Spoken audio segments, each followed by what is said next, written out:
Infectious disease is caused by an agent. Well, many diseases are, but especially infectious disease. I want to make something clear now. An agent is something that must exist for the thing to happen. And this could be anything, even not healthcare related. After all, if you want to buy an insurance plan, you have to talk to an insurance agent. You cannot ring up the company directly. You have to talk to an insurance agent. Now, nowadays, maybe you can buy it online, but then what's happening is the software that you went through takes your information, and then behind the scenes in the back office somewhere, an agent approves it. So insurance, in order to buy insurance, you have to talk to an insurance agent. If a government needs something done on the down low, they send an agent, a secret agent, like James Bond. So he is a secret agent. If you want to get a disease, then an agent is the one that must be present, which is not as obvious as it sounds. What spreads malaria? Correct, but is mosquitoes, but is a mosquito the agent? Is there a mosquito here in this slide? Is mosquito listed here on the slide? And you notice that no, it's not, because bacteria, viruses, parasites are all microscopic. So what's going on here? The mosquito does not need to be present for malaria to spread. I know it's the most common way to be spread, but what's really spreading malaria is a parasite. A parasite that feeds on the blood cells, a human blood cell, or many animal blood cells. But then when a mosquito bites a person who is infected, the mosquito sucks up the blood, and then the parasite gets sucked up into the mosquito's mouth too. And then the mosquito flies somewhere else and then bites into another person. And in order to do that, they inject some of their saliva, which has a little bit of an anticoagulant, so it doesn't clot up. And in order to suck up that person's blood, and now the parasite in their saliva gets introduced into the bloodstream, and that's how it's spread. So malaria is spread by parasite. In fact, let's go find out exactly what that is. Malaria parasite. Here, and the actual name, Plasmodium, is the genus. Mayo Clinic. Okay, we'll give the Mayo Clinic benefit of the doubt. And do they even tell the species?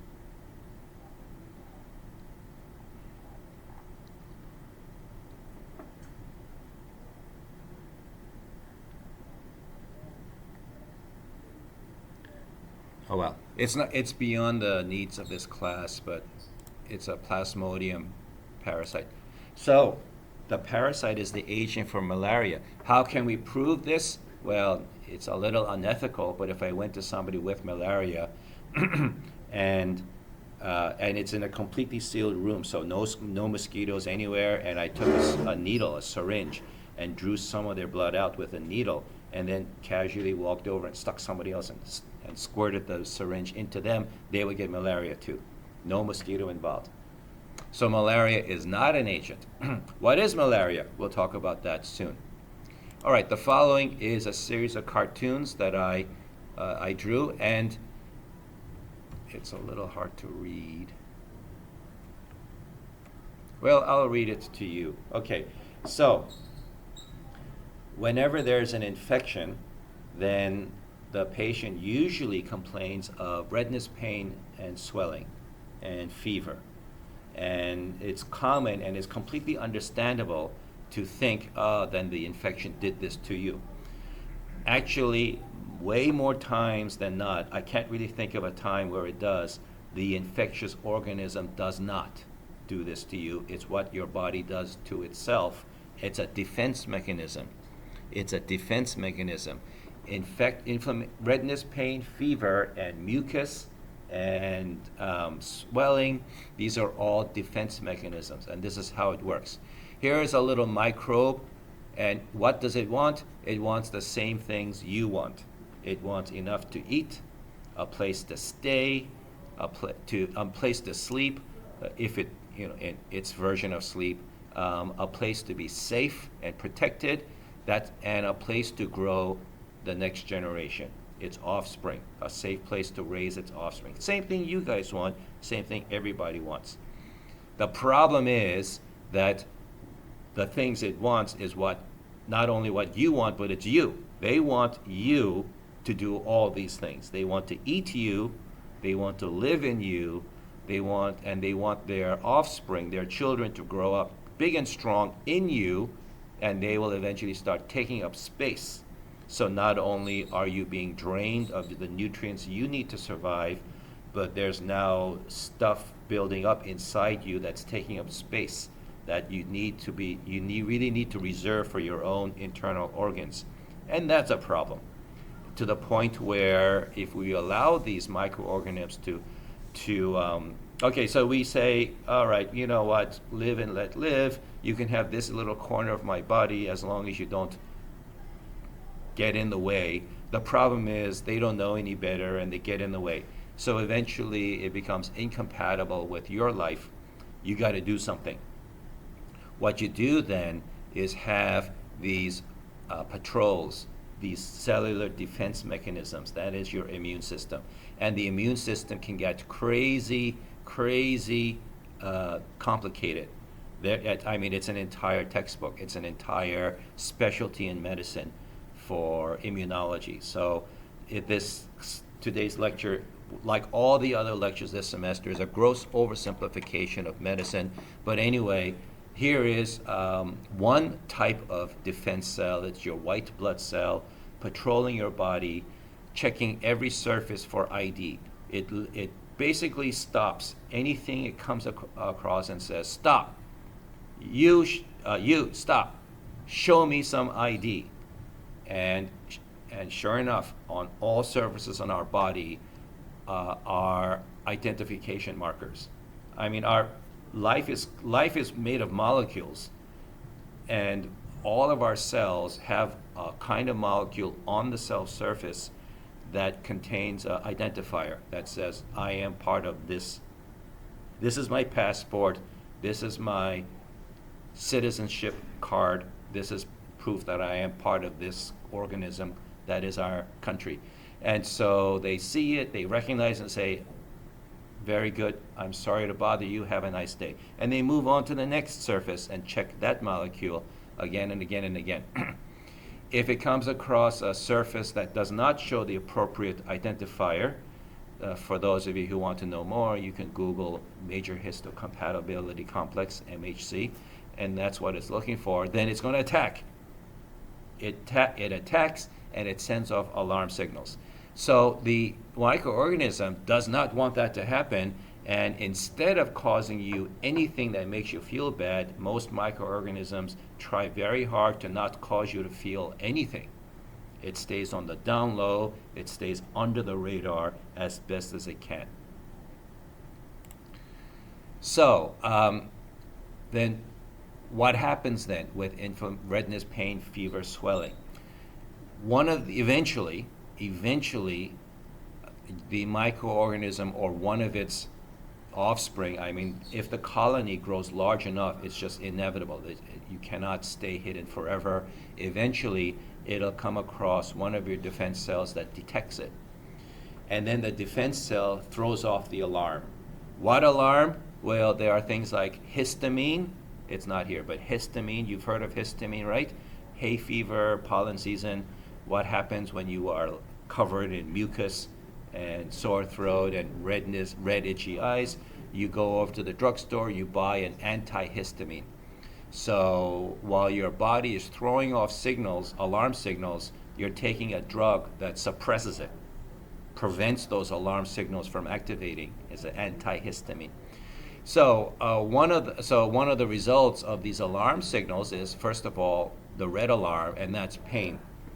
Pain is not caused by the microorganism. It's what your body does to itself, and it does two things. First of all, it's a way to say to tell you, maybe, pay attention over here. There's something wrong over here. And no, you cannot, do not ignore me. This is something very serious. Look over here. And that's what the pain does. Now, pain also has a very important role of what is doing. Whatever you just did, please don't do that again. That's another thing that pain is very useful for. So those superheroes in the comic books where their like origin story is something made them unable to feel pain, complete science bunk, because they won't last very long without the sensation of pain.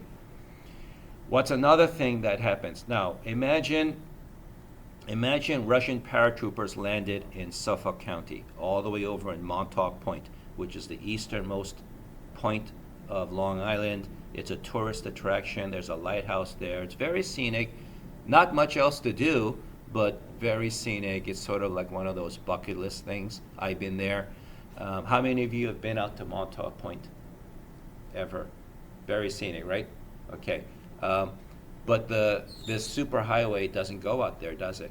You get on the Long Island Expressway, turns into the Northern State Parkway, but somewhere around halfway through Suffolk County, it ends, it stops, and you have to switch to side streets so you are doing a nice 55 miles per hour, and I'm saying 55 because my voice is being recorded, it's going up on YouTube, and so nice 55 miles per hour, but then suddenly the highway stops, you go into side streets with lots of red lights, and then it goes into small streets with lots of stop signs, and then instead of 2 lanes, it goes into 1 lane, and then dirt paths, and then finally you see the lighthouse. Can you imagine if the alarm goes off, like Russian troops have landed on Montauk Point? Let's get the army out there. Let's fight them. Well, our military trucks are kind of wide. Our tanks are kind of heavy. Not only do the troops need to go out there, but their ammunition, their food, their water. We need to send hospital equipment. We need to send all of the the materials, not just the men, but the materials, to go out there to fight the invader. How do we get it out there with those tiny, tiny little roads? How do we make our supply system reach all the way out there? We got to build more roads. We got to widen the roads we have to support these heavy infrastructure vehicles. So we make more roads. That's what the body does. They take your blood vessels that are, networked throughout our body, and the area of infection, those blood vessels get wider. They even grow more blood vessels and make those ones wider in order to send more of our body's defenses out there. Well, what is the result of that? Well, more material, which means fluids, because our blood is fluids, more material get out there. The more raw materials, the more defender cells get out there, but they all take up space. They can't just cram into the little space we got. They use up space, and the thing starts to swell. The area starts to swell. So we've got pain and we've got swelling. And what color is this swelling? Well, the more blood that gets out there, the more red blood cells get out there. Red blood cells are red, so the more tiny little red dots that appear under our skin, the redder the area gets.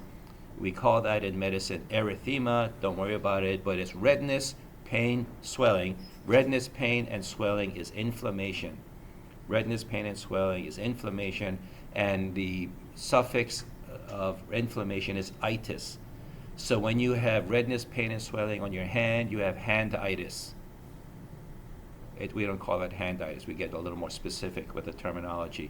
But you got redness, pain, and swelling in your belly, you get bellyitis. We didn't call it belly. We use a more professional term, but it's something itis. So whenever you hear the word itis in a medical context, it's redness, pain, and swelling. And either because there's an infection or any kind of insult that caused the cells to complain, and that causes an itis. I know in your general conversation, your slang, itis means the sleepiness you feel after a large meal, like I got the itis, but that's in general plain English, slang English. Once you enter a medical area, when you say itis, then they say which one, where, and they mean redness, pain, and swelling.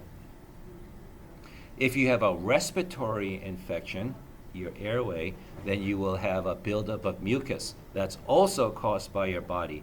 What does mucus do? It floods and surrounds the attacking agent with mucus that makes it sticky and kind of traps it, so they don't travel very far. It's like spraying sticky gum on the floor, and the invading troops, get stuck on it. It's like a roach motel sticks the roaches onto that sticky surface. And then what happens is in your lungs, we have other mechanisms that transport that mucus up to your throat. It's like a conveyor belt. And there you feel that mucus build up in your throat, and you reflexively swallow. And that's okay. It's more protein. So you digest that infectious agent, add its raw materials to your nutritional stream. Or if you are of a certain kind, then you wait until you get to a socially acceptable opportunity, and then you spit it out. Either way, it's no longer down in your lungs, it's up in your mouth, so you can dispose of it. So that's the job of mucus. Fever is also a body strategy. When you feel fever, what happens is your body is trying to cook the invader. That's really what's happening. Your temperature is supposed to be, anybody know? Anybody have children? You've memorized this number. What is the normal body temperature? 98.6. Now, if you're not exactly 98.6 with your home thermometer, don't panic. First of all, your home thermometer is not that accurate. It just pretends to be. And then the 98.6 is only the average. The general population is in a bell curve around that average. As long as, if you're like a degree above or below, don't sweat it. Literally, don't worry. It's probably okay for you. But if you're over 100.2, that is technically a fever, although not yet a reason to call 911. If you're up to 104 degrees, okay, now you can start thinking of calling 911. Something is seriously wrong. So what does fever do? What's so great about fever that your body would purposely do that to itself? Well, organisms that evolved to prey on mammals, warm-blooded animals who are all around that range, 98.6 degrees. Some a little hotter, like cats. Some a little cooler, like some of the smaller mammals. But they're all around that range. Organisms that evolved to survive there preferentially wants temperatures around that range. Their biochemistry, just like ours, works best around that range. So if in defense, one of our body ratchets up the thermometer or the thermostat to 100 or more, what happens is it slows down or prevents some very important biochemical reactions that the microorganisms are depending on to survive. And one by one, they will start dying out, and that's why fever exists. Well, wait a minute, if we needed to be 98.6 or somewhere around there, so 96 to 99 degrees, then, or 97 to 99 degrees, then won't our cells start to degrade and die off under that high temperature? And yes, it does. The idea now is that if we do a trade-off, I kill one of you, we kill one of me, I kill one of you, we kill one of me, eventually the invader will run out of cells before we do. It's called attrition. And hopefully by the time the number of invaders are killed off, there's still enough of the human left to survive this experience there. So redness, pain, swelling, mucus, and fever are all strategies. If you look really closely at this microorganism drawing, you see little, looks like tuning forks or Y-shaped gray things surrounding this poor little guy. Anybody guess what these are? The shape gives it away. If you know, you know. If you don't know, you'll never know. You can't guess it. Anybody seen this? Not really messages. Not antigens. Antibodies. These are antibodies. When your body makes antibodies, they are in this shape. What do they target? Antigens. Antigen, remember G-E-N at the, let me zoom out. Let's go back to slide 2. The word antigen is an agent, is a subcategory of agent. An antigen now is more specifically medical. Agent is not specifically medical. It's, like I said, it's general English, but specific medical terminology for something that causes an infection is antigen. And what this really means is Gen is the suffix for, it means creating whatever's in front. So antigen is whatever causes an antibody reaction, an immune reaction. So pollen is an antigen. The surface of a bacteria, virus, or parasite is an antigen. So the antigens are targeted by antibodies that your body makes. What is the antibody's job? Well, the top of the Y part is designed to attract to the antigen, a specific molecule. The other end of the Y part is there to act like an indicator, like I found it, I found it. So it's like your job. If you were an antigen and you're asking, what is my purpose? Then the answer is, your purpose is to patrol the body looking for this molecule. And if you find it, you're supposed to grab it and hang on tight and scream at the top of your lungs, I found it, I found it, I found it. That's it. That's your job.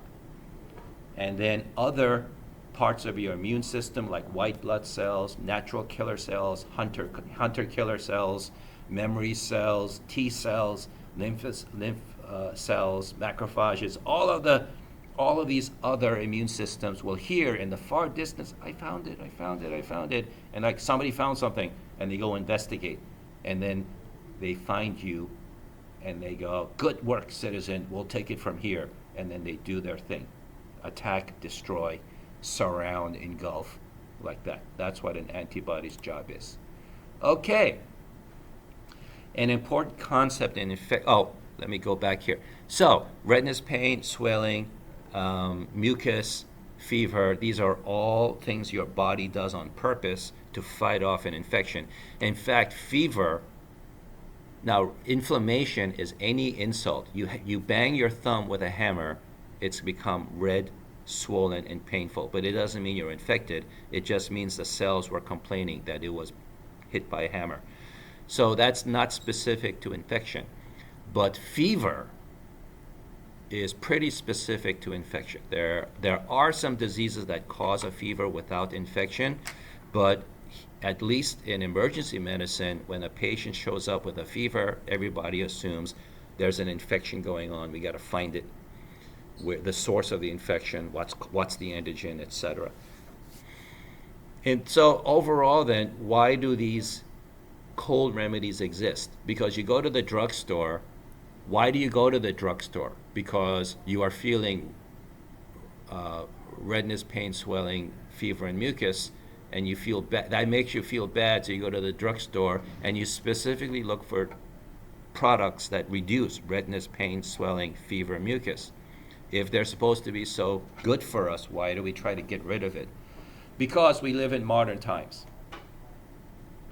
We are 15 minutes from a hospital if we call 911. We used to be 5 minutes from a hospital anywhere in New York City, but hospitals have shut down for various reasons. So now it's 15 minutes, assuming no traffic jam or anything. Anyway, if things get bad enough that our bodies can't fight it off by itself, then we can call 911, or we can go to our doctor, regular clinic. We can make an appointment with a doctor, or we can go to an acute care facility, in those strip malls, the one between Chipotle and the cell phone store, that kind of acute care facility, and they will give you something. So, and then they will give you like a specific medication, an antibiotic or an antiviral or antiprotozoan, depending on the kind of infection they found that you got, or an antifungal. Is a fungus here? Should I have mentioned fungus? Maybe I should have included fungus here. So we have a modern healthcare system to rely on. So in that case, there's no real reason for us to sit and suffer through redness, pain, swelling, fever, and mucus. It's socially awkward. It makes us ugly or unattractive. People don't like hanging around near us when we sniffle and hawk and etc. So we don't want to deal with the symptoms of it. In ancient times, before there were hospitals and drugstores, this was really our best way to fight off infection, with redness, pain, swelling, fever, and mucus. All right. How infectious organisms go from one infected person to the next. It's called the chain of infection. And the reason why it's called a chain of infection is because if you look at a chain, a classic phrase about chains is that a chain is only as strong as its weakest link. Not only is a chain in segments, so you have to go from one to the next, but it's the only chance you have to break a chain, which is usually like a heavy metal, very strong, is to find one that has a defect or a weakness and break that link, because the others are going to be too strong. And so you have to know each step here. I'm not going to spend your time explaining each one. I think it's pretty straightforward. Well, maybe I should. Okay, so I said agent, and then I said antigen, and now I hear something called a new word, pathogen. What is that? A pathogen is a subset of antigen, and antigen is a subset of agent. A pathogen is anything that generates disease. Patho is disease. So not all antigens generate a disease. Not all antigens are pathogens, like pollen or cat dander. Dog saliva is an antigen because some people are allergic to dogs, but not a pathogen. If a dog licks my face, they won't cause a disease in me. They will just make my eyes swell up till they feel like they're going to pop out of my skull. So I am allergic to dogs. I don't hate dogs, I'm just allergic to it. I wish I was not allergic. I would get one, but I cannot because I am allergic to dog saliva. So dog saliva is an antigen for me, but it's not a pathogen. A pathogen then is an agent that causes disease. How does it get from, well, a reservoir is the person who is already infected or some other place where the microorganism grows and reproduces and just spreads around. A portal of exit is how it leaves their body. Transmission is how it goes from one human to the next human. And the portal of entry is how it goes into somebody not yet infected, and then its establishment in the new host is then now the disease is in the next person. Because just because a pathogen gets into a not yet infected person doesn't mean they're going to get the disease. After all, if they have a healthy immune system, let's say instead of an entire army, the Russians land 5 guys into into Montauk Point. So they kick up a little they kick up a little noise. They get their image on the newspapers, but it's not going to take much for the New York State National Guard or the U.S. Marines to go out there and just arrest them. So even though they are pathogens in the military, they are foreign nationals, foreign military soldiers trying to do something bad to this country, they're not going to get much done because they're going to be detected, they're going to be apprehended, and then whatever we do to invaders will be done to them. So they don't, it doesn't, just because a pathogen is in our body doesn't mean it's guaranteed infection. There has to be enough of them at the right time, at the right place to actually cause an infection. For example, HIV, human immunodeficiency virus, even if you had unprotected sex with somebody who is HIV positive, it's not a guarantee you will get AIDS. Even if you get a few of those viruses into your body, it's not a guarantee you will get AIDS or become HIV positive. Because if the viral count, the viral number that was put in you is small enough and your immune system is healthy enough, they will all be hunted down and destroyed, and you don't get HIV positive. That said, I wouldn't use that as a strategy. Like, I wouldn't use hope as a strategy to stay HIV negative. The problem with HIV is that once you become HIV positive, that's it. You are now HIV positive for the rest of your life. Did somebody bring food in here? It's not, I know whoever smelt it dealt it, but it smells like somebody walked by with a catering service. Okay, what was I saying? Oh yeah, so you still, now that I said that, you really want to avoid being exposed to the human immunodeficiency virus, because once you are HIV positive, that's it. You are now HIV positive for the rest of your life. You are dependent on antiretroviral medication to prevent HIV from converting to full-blown AIDS, acquired immune deficiency syndrome. Yes, if you Google for it now, there are stories of a few, and I mean only a few people who were cured of HIV. They were cured. They were positive, and they are now negative through some kind of stem cell therapy.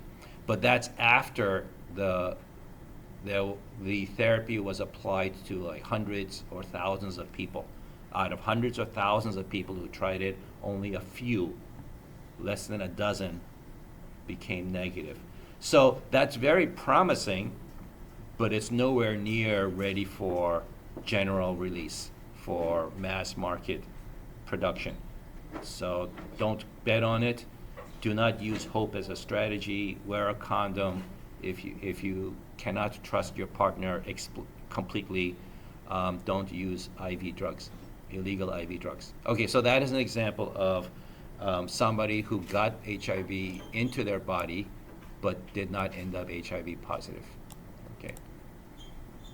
So of all of this, all this chain, which one is the most likely to, most easy to break?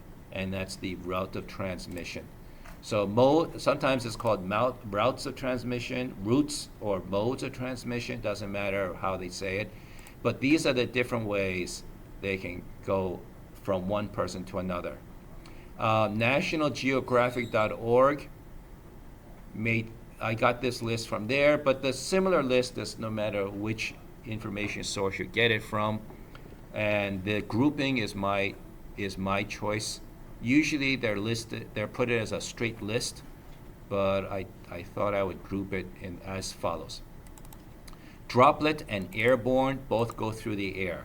The difference is droplets is going through the respiratory droplets. So now that I activated display view for the video, let's do this thing where you see breath droplets. I think this will work. And then you go images, and you see images like this. And you see images like this, right? Who made this? Don't sue me. It's educational purposes. So this guy sneezing, and it's like a dramatic example, but even just ordinary casual breathing will make respiratory droplets from deep in your lungs exhale into the environment. There's no way to prevent this. You can feel it, because if you just breathe on your hand, you breathe on your hand, you feel this moisture developing on your hand. That's respiratory droplets. Airborne, so droplet transmission means that microorganism, and usually at this point it's a virus, but not all, it can be other ways, other kinds. Some microorganisms must stay in a moist environment to survive. Get them dried, even for a short amount of time, and they break apart. They die and break apart. They cannot infect anybody else. So they must stay nice and moist in your respiratory droplet, in that microscopic tiny little bit of moisture that's coming out of your breath.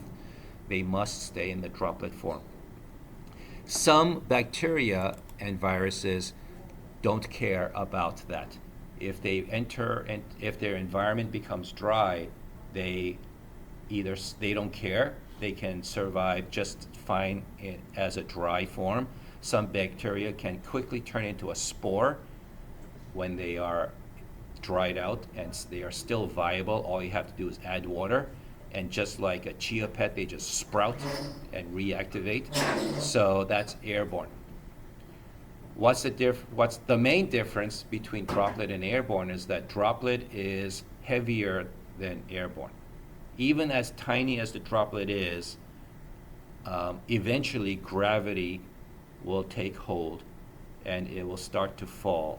And once it touches the floor or a dry surface, it will then dry out, and immediately anything droplet dependent will be destroyed.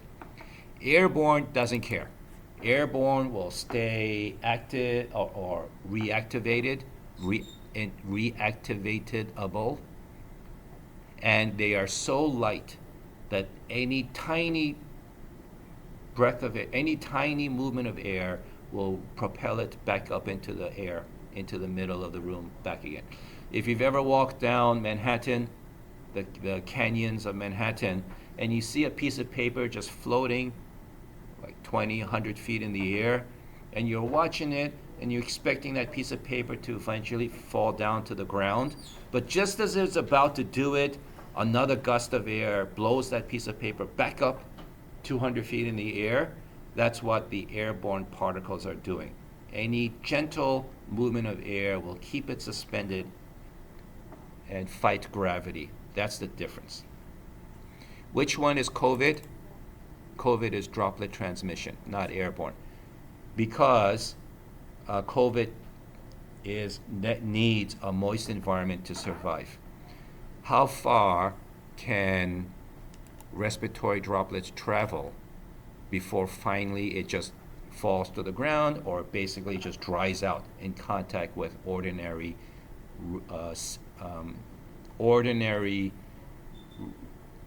air at the humidity levels that we find comfortable? And you've heard this number before. You've heard this number again and again for a year straight. What's the distance before airborne droplets dry out?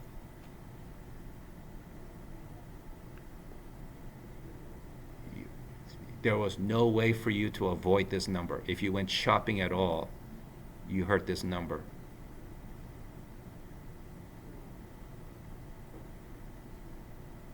During the lockdown,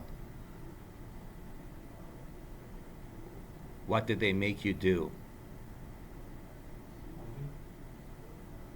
Well, quarantine is, stay at home, and now you're miles apart. But what's this distance number? 6 feet. 6 feet. Where did this 6 feet come from? Here. Your respiratory droplets will travel for about 6 feet in normal dry air before they dry out, and then whatever was riding inside that droplet will be dried out and destroyed. If you Google, if you really go into this, if you do a deep dive, eventually you'll run across a few news articles where somebody misspoke, either World Health Organization or the CDC, and they said COVID might actually be airborne, and that almost caused a panic, because if the COVID became designated airborne transmission, then the 6 feet number is completely useless. Somebody with COVID could sneeze into this room, leave, and then the next day somebody walks in, takes a breath in, and now they got COVID. So that whoever said that must have been severely reprimanded, said never open your mouth again, that kind of a thing. So COVID is dropping. Okay. Direct physical versus indirect. Direct versus indirect. Direct transmission means you must be in physical contact with the infected person to get it. So like a sexually transmitted disease. Syphilis is not only transmitted by sexual body fluids, but in third stage syphilis, stage 3 syphilis, you can get it from shaking their hand. By that time, there are spirochetes on their skin, and just shaking their hand will transfer the spirochete from palm to palm. So physical touching. So now, so how do you protect yourself from direct physical contact with somebody with that kind of a disease? Well, don't touch them, right? Wear gloves if you're a healthcare provider. And then there are different levels of physical touching, like sexually transmitted disease or other sexually transmitted diseases. Then a simple handshake will not get you infected, but because assuming that your skin is intact, so there are no cuts in your skin. The problem with sexual intercourse is that no matter how much lubricant is used, the friction causes micro tears in the skin that allows sexually transmitted viruses and bacteria to leave the body. That's a portal of exit, a micro tear in the skin, micro meaning very, very small, and then it'll enter the next person through the micro tears in their skin, and that just happens. There's no way to prevent that from micro tears from happening with even brisk friction. So that's why condoms are so important. Some kind of barrier device is so important. Indirect is the microorganism can survive for a little bit, for a short amount of time. And so that is the infected person touches the surface and then walks away, and the next person touches their surface and then puts their finger in their mouth, rubs their eyes, picks their nose, does something to introduce that organism into an opening in the body. So that's indirect. So doorknobs, indirect transmission. Doctor's necktie. There was a time when all doctors must wear a tie and to be professional. But they were finding that by seeing one person after another, they would wash their hands like they're supposed to, wear gloves like they're supposed to, even wipe down their stethoscope with alcohol like they're supposed to. But their necktie would touch the one patient and then touch the next patient, and the necktie was transmitting a disease throughout the hospital. So many hospitals now forbid long neckties. If you must wear a necktie for fashion purposes, you can wear a bow tie, but otherwise, no, don't do that. Buffet spoons. Now that I've said that, I mean, I love buffets. I love going to buffets. But ever since I took a class in microbiology, I was just starting to wonder, this is before the pandemic. I took this class, and then I go to a buffet like, all these people are touching this buffet spoon. and now I'm going to touch it.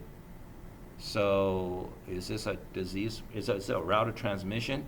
And I thought about this many times, like should I wear gloves or what? And now, after the pandemic, after the lockdown, buffets do provide gloves, and nobody who uses a glove now will be thought lesser of. But before the pandemic, I thought if I wore gloves, and I'd have to bring hospital gloves, and that might freak everybody out.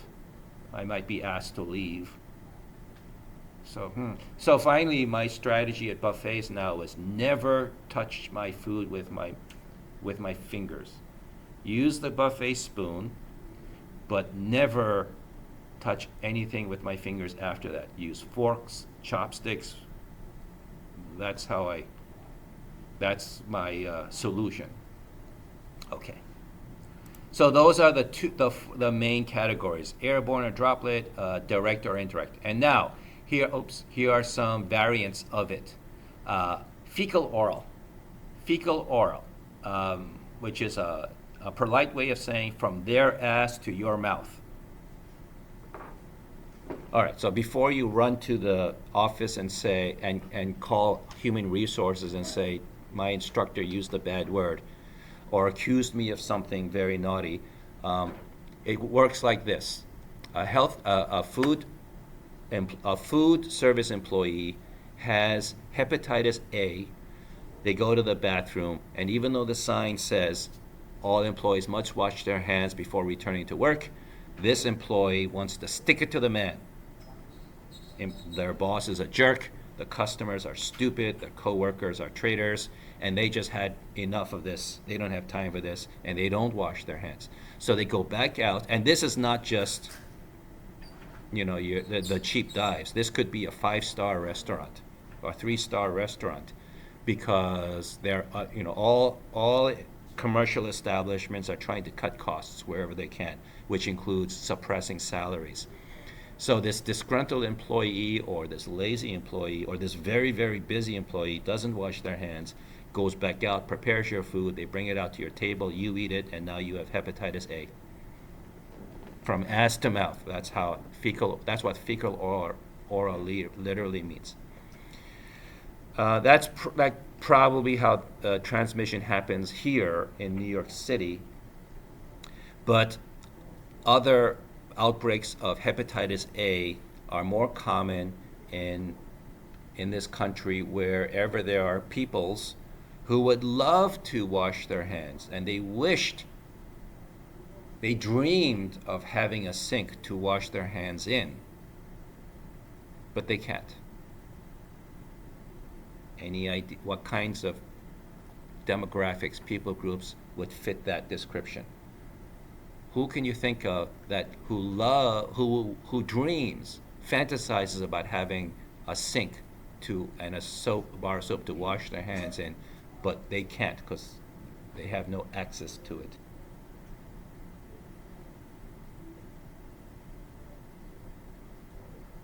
Any ideas? I mean, you want to wash their hands, you could just walk over to the bathroom, right?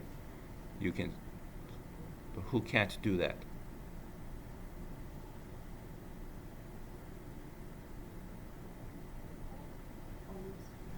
Homeless people.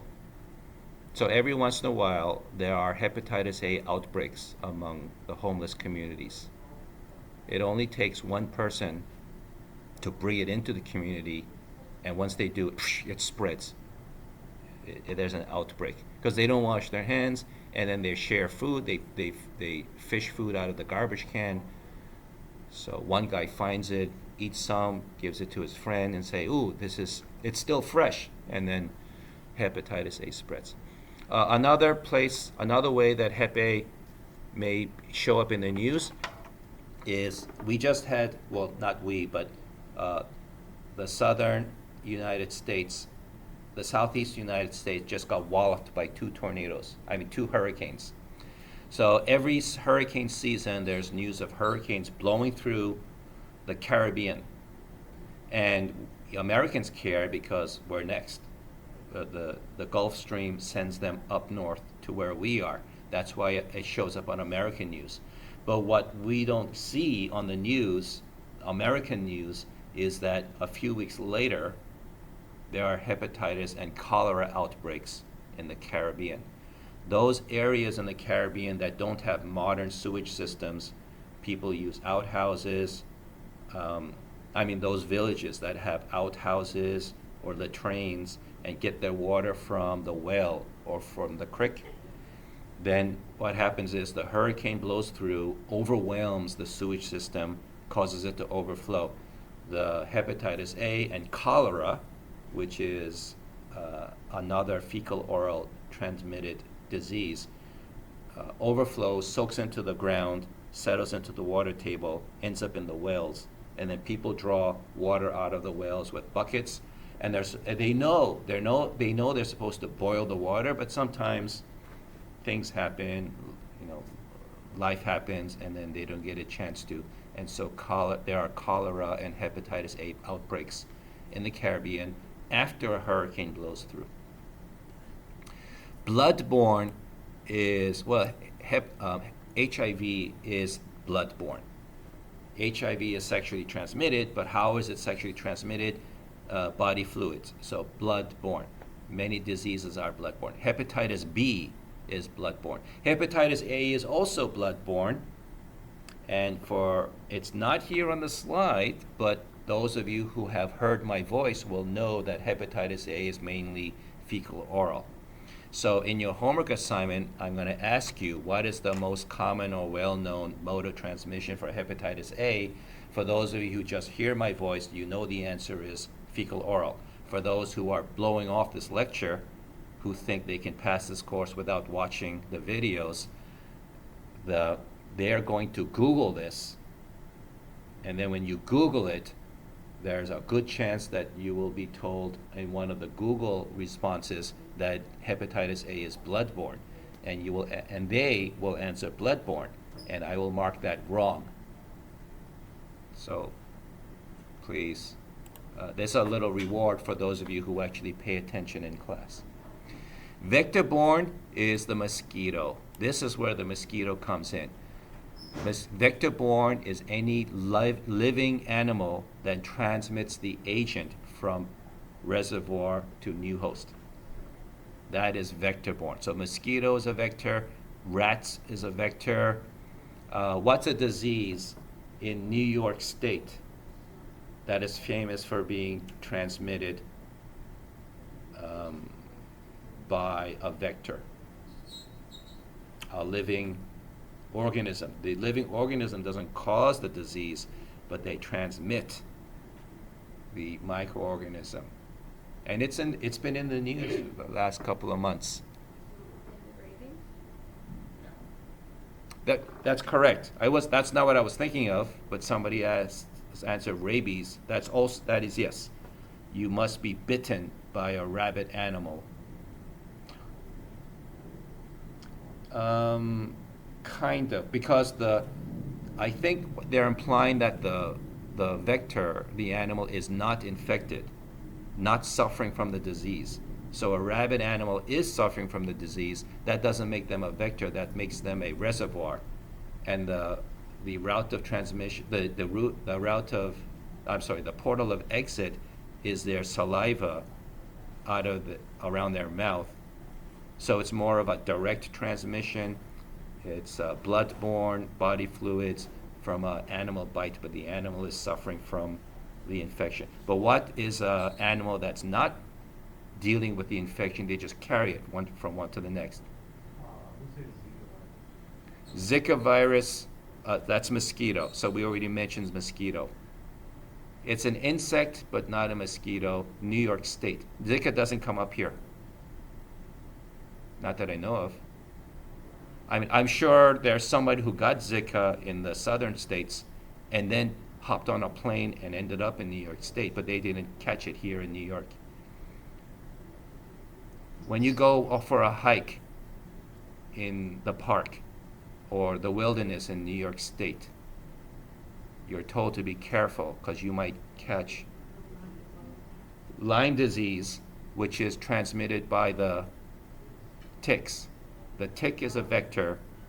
The Lyme disease is the disease by an agent that's transmitted in the tick saliva vector. Doctor's necktie is a vehicle.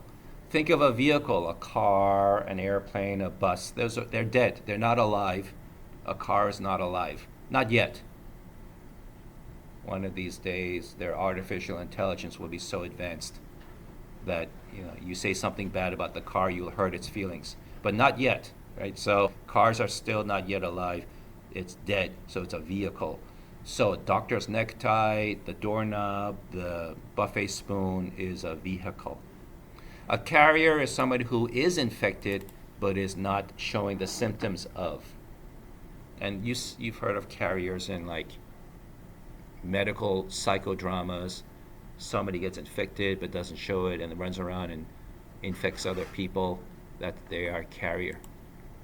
Okay, so your immune system. What are some things about your immune system? The skin is the first line of defense as long as it is intact, as long as you wear protection.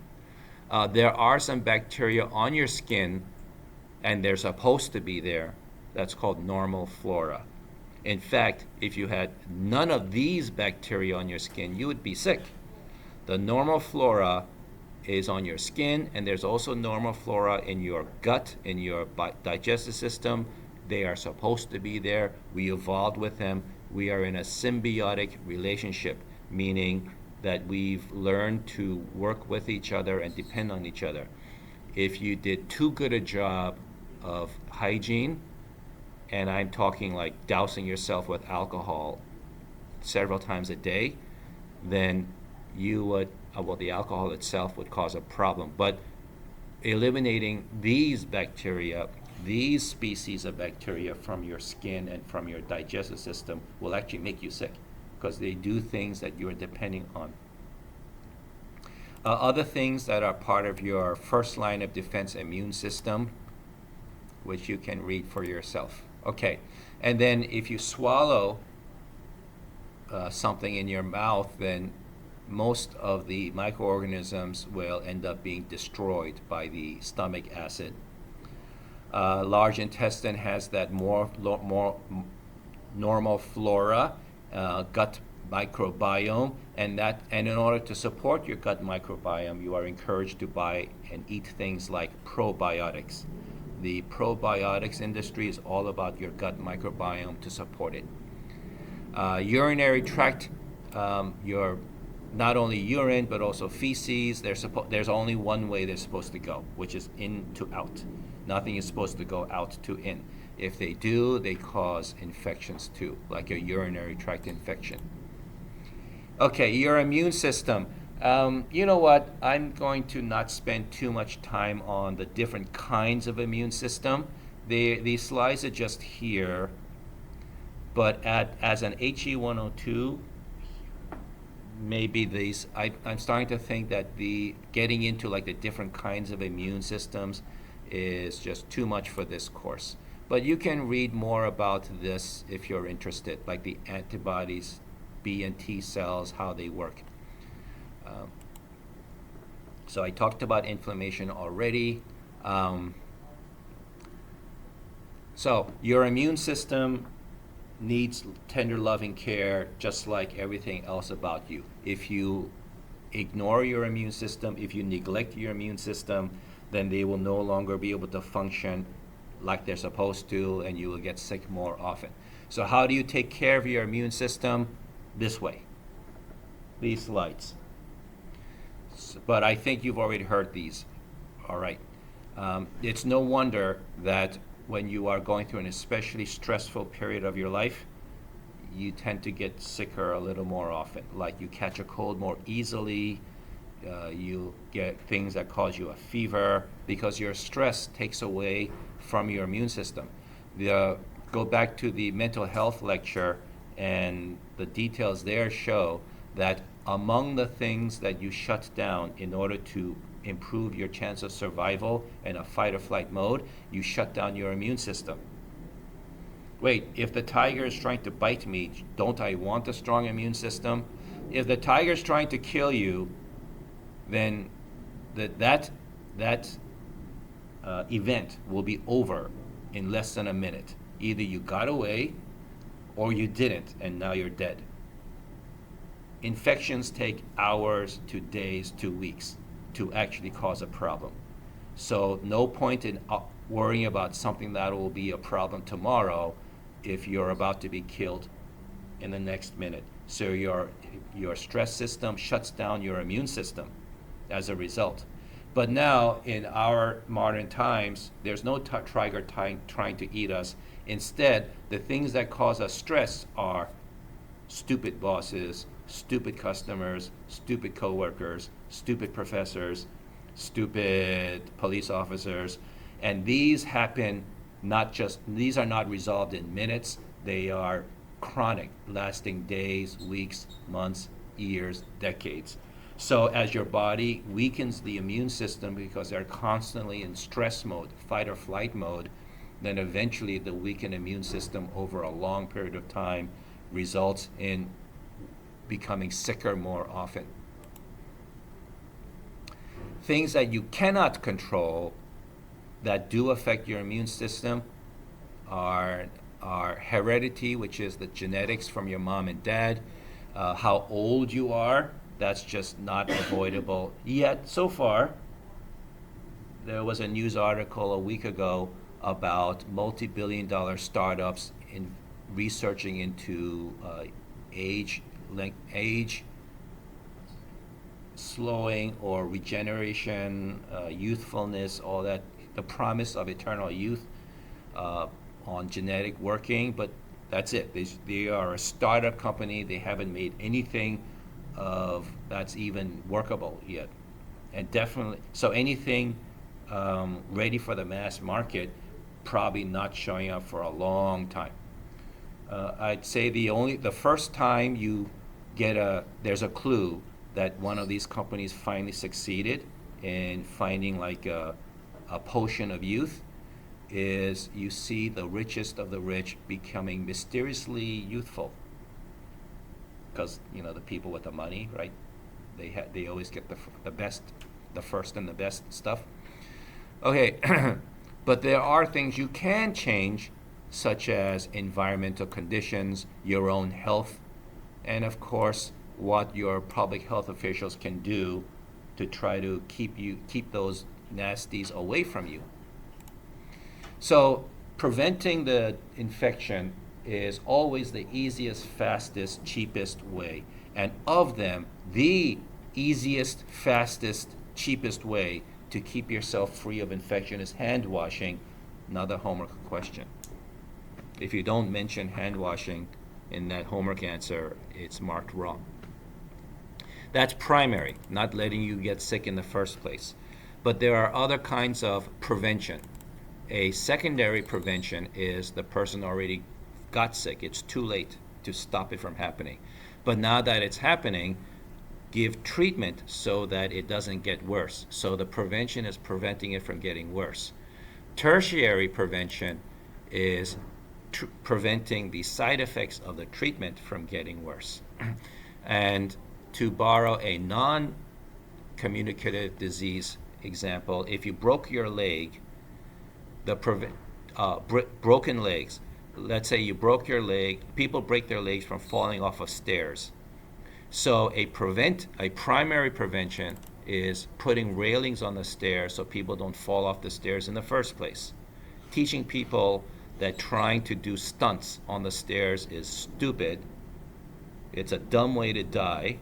And the more people who are convinced not to do stunts on stairs, the fewer people who break their legs. So that's primary prevention. Don't do it in the first place.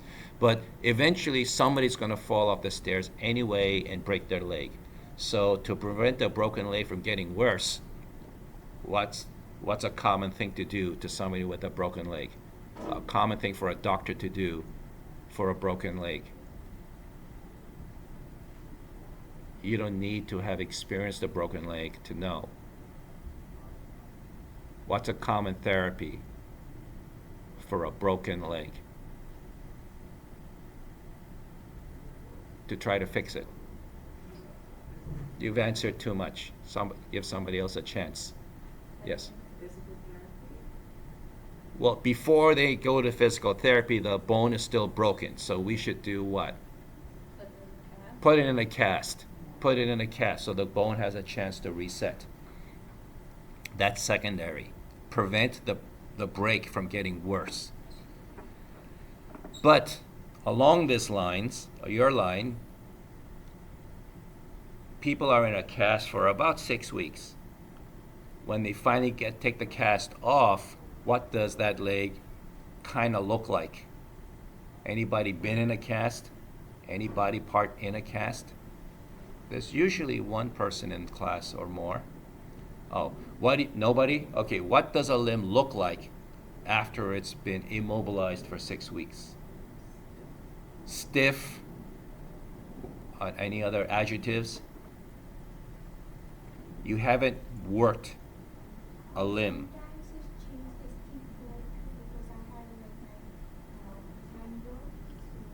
Oh, you've been in a cast. So the skin color changes? Sure, it hasn't been in the sun for 6 weeks. Sure.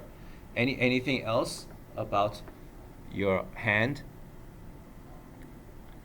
You haven't moved it for 6 weeks? Thinner. Yeah. Why? Anybody else? Somebody else. What's a easy explanation for why her hand is thinner after not moving it for 6 weeks?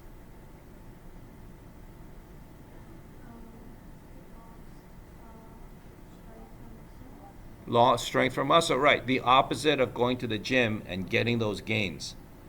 Right, you go to the gym, you work out, your muscles get bigger. So you don't move that arm for 6 weeks, completely immobilized, your muscles will get thinner. So it's weaker.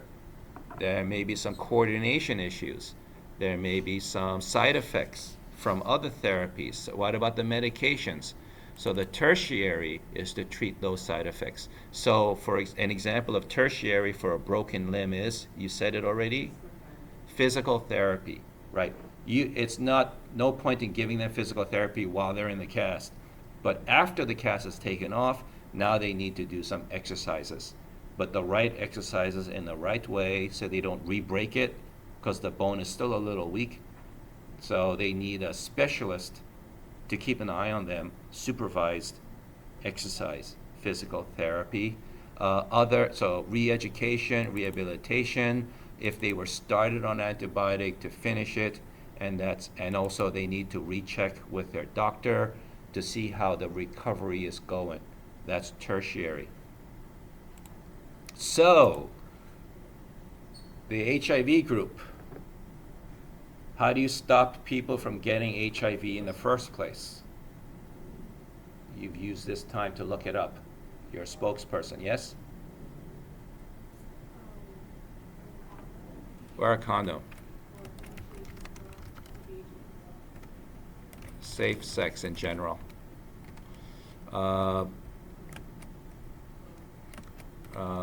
Avoid IV drug abuse. Okay. COVID-19 group. Everybody knows the answer here, right? How do you prevent people from getting COVID-19? What? Wash hands. Yeah. Mask. Social distancing. Yeah. So for the masks, let me quickly show you this thing here. So there are some cartoons here. Here is a mask diagram explaining the different kinds of masks that I drew here. So I don't have the time to explain it, but I may have to do a part 2 of this lecture anyway. And then chickenpox. So it's the chickenpox group. So vaccination. Really, that's it. You could, yeah. Because the other way to prepare people for chickenpox is to let them get it anyway, like in the first place. That's kind of more like a measles party, but the vaccine is really the best. Okay, so now the secondary prevention is, let's just jump to the answers here. I didn't I just want to state that I didn't coach these groups. I didn't give them the answer to give. I just accepted whatever line they wanted to go. So if somebody is already HIV positive, they have to take antiviral, retroviral therapies, because that's how you suppress the HIV from spreading in the body. But then what happens is and these antiretrovirals are very effective. People can be HIV positive but live a full life. And there could be somebody in this room right now who's HIV positive, and you'd never know it, because they're taking their antiretrovirals as directed, and their insurance is up and they're able to supply it. But sometimes there's a breakthrough, and breakthrough symptoms of AIDS, acquired immune deficiency syndrome. So nutrition, exercise, and then close follow-up to make sure that the antiretrovirals are actually working. That's tertiary. Okay, COVID-19.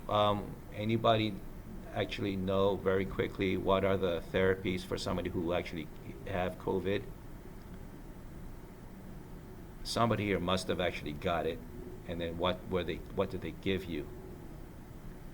Go ahead.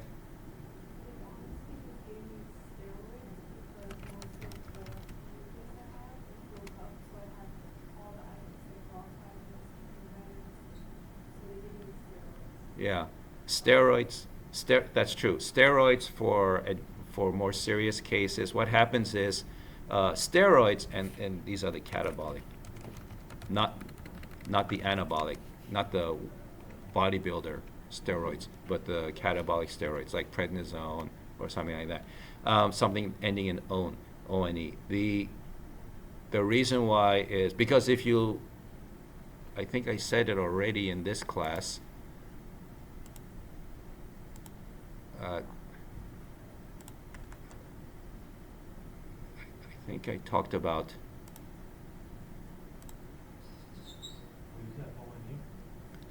Yes, that ends in ONE. They're steroids. The category of steroids, the name ends in the letters ONE. Yeah, there's all kinds of steroids. I did talk about steroids here. Okay, yeah. So the other week I said that steroids suppress the immune system, and here we need a stronger immune system. What's going on?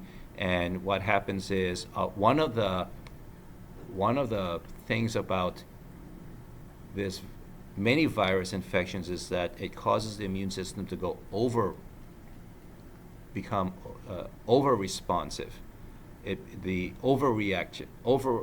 overreactive, and sometimes the immune response is causing the problem itself. So that's why I give that. But a specific antiviral is Paxlovid. Is an antiviral. Okay, and then chickenpox is also antivirals.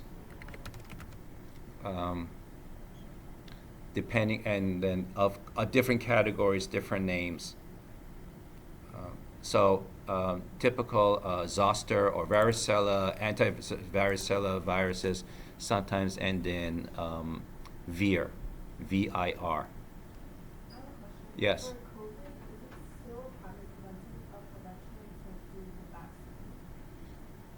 Oh yes, yeah. And any virus, the vaccine is definitely highly recommended. In fact, I'm overdue to get mine for this fall. Anyway, antiviral, so like something ending in vir, like cyclovir, acyclovir, valacyclovir, things like that.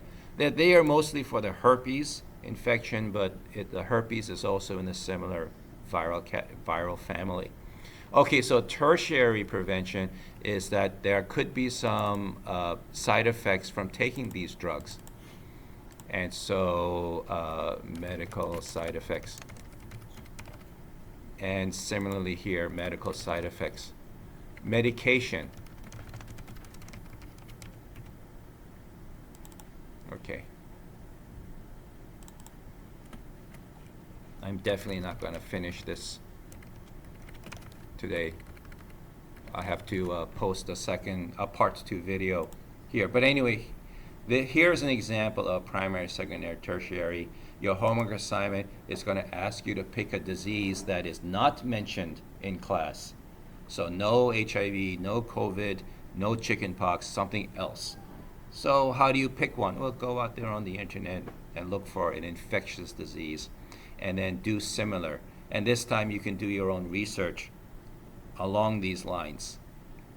So what's primary, secondary, tertiary? More about the details of immunity, not really worrying about it. So I mentioned pollen and pet allergies. What does this have to do with infectious disease? This is how allergies work. There's been a horrible misunderstanding because remember what happens is with your immune system, it checks every molecule, it runs across. You guys know what a molecule is, right? I've been using this word a lot.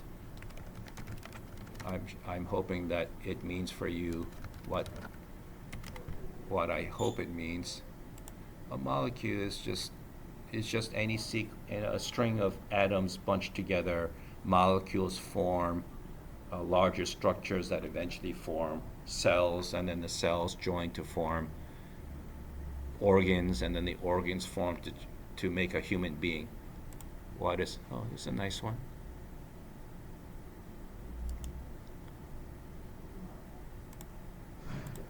This is a very nice one. Who made this? smartencyclopedia.org. Oh, I'm going to have to check these people out. Oh, I love this. Okay, caffeine is a molecule, methane is a molecule, DNA is a molecule. So whenever you bunch atoms together to form functional structures, that's a molecule. So anyway, your immune system knows which molecules are part of self. Anything else is part of non-self and is attacked. But if it's trained properly, one of these, if it's trained properly, your immune system will learn that some molecules, although it's not self, it's also not dangerous, and will leave it alone. Like for those of you who are not allergic to dogs, your immune system learned that this dog saliva is not a vicious attack, infectious virus. It's just dog saliva. It's okay. My body never learned that, so it is allergic to dogs. That's the misunderstanding. So allergy is an immune reaction to a harmless molecule, whether it's peanut or gluten or anything else that somebody says the doctor told that they're allergic to. It's an overreaction. Asthma is a kind of allergic reaction. So if you have somebody who knows somebody who is suffering from asthma, that's what's going on. Their immune system goes crazy, whether it's dust or some kind of allergen, or it's even allergic to being irritated. So some asthma sufferers, their bodies, their airway reduces immense amounts of mucus. Their airways constrict, which means tighten, to the point where it's having trouble making air pass through, all because it thinks it's under attack. When their mind knows it's just a little dust, it's just a little irritation, but the lung says, no, we're under attack. Shut down the gates, close the gates, call out the guard, and secrete mucus. So a very common medication for asthma sufferers are two categories: a steroid to suppress the immune system, and another drug to expand those airways again. It's a way to shut to suppress the immune system. When an allergic reaction gets so bad that it causes a life threat, that's what we call anaphylaxis. And people with severe reaction to peanuts and seafood and tree nuts, they carry around something called epinephrine, and the ones who can afford it will carry around epinephrine in a special device called an EpiPen. If you have a friend who is suffering a severe allergic reaction and you're worried that they look really sick, then you should call 911. Autoimmune disease is another kind of tragic misunderstanding, this time not caused by a benign or harmless molecule from outside the body, but it's caused by the immune system misunderstanding a molecule that is in the body. They should know better, but for some reason your immune system decides, no, this is an invader, I will attack it. The problem is that it's your own body. You kind of need that. The best analogy I just thought of recently is there was one time I got a speeding camera ticket, and I remember that day, I remember that time, I remember that location, I remember I was not speeding, but I do remember this sports car zoomed right by me, and I thought, what a maniac, somebody should stop him. But I got the ticket. So somehow that sports car triggered the speeding camera, and by the time the camera took a picture, it was my car it took a picture of. So it accused me of speeding, even though I didn't. So that's kind of what's going on here. Something triggered the immune system to send out an alert, and instead of sending a picture of that thing, it took a picture of your own body, a molecule in your own body, and it sent a copy of this to all the stations and said, be on the lookout for this molecule, wanted, dead or alive, attack on site, armed and dangerous. And so anytime this molecule showed up, your immune system attacked it. The problem is it's you. So autoimmune self, immune against self. And here are some diseases that are known to be autoimmune: eczema, lupus, rheumatic fever, rheumatic arthritis, Crohn's and irritable bowel syndrome. These are all autoimmune. And sure enough, if you look at the treatments for them, it's some kind of steroid, a catabolic steroid. And that's a big clue that it's autoimmune. When we're talking about infectious disease, then we have to talk about vaccinations. Vaccinations, by the way, apply to viruses and bacteria and even protozoa. So all of those possible infectious agents there is a vaccine for, but not all of them. This is the principle of vaccination. Instead of waiting to be exposed to a new infectious organism and then fight it off, there is a way to prepare the body for a future infection. And the idea is to take advantage of those antibody factories that I talked about before. Antibodies, remember,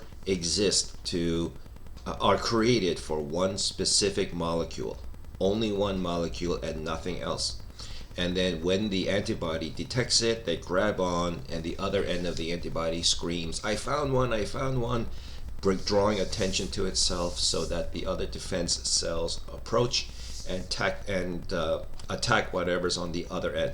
So it targets unusual molecules. And sometimes these unusual molecules turn out to be a misunderstanding, and they are the body's own molecules, but that's if the system fails. That no system is perfect. Biology is not perfect.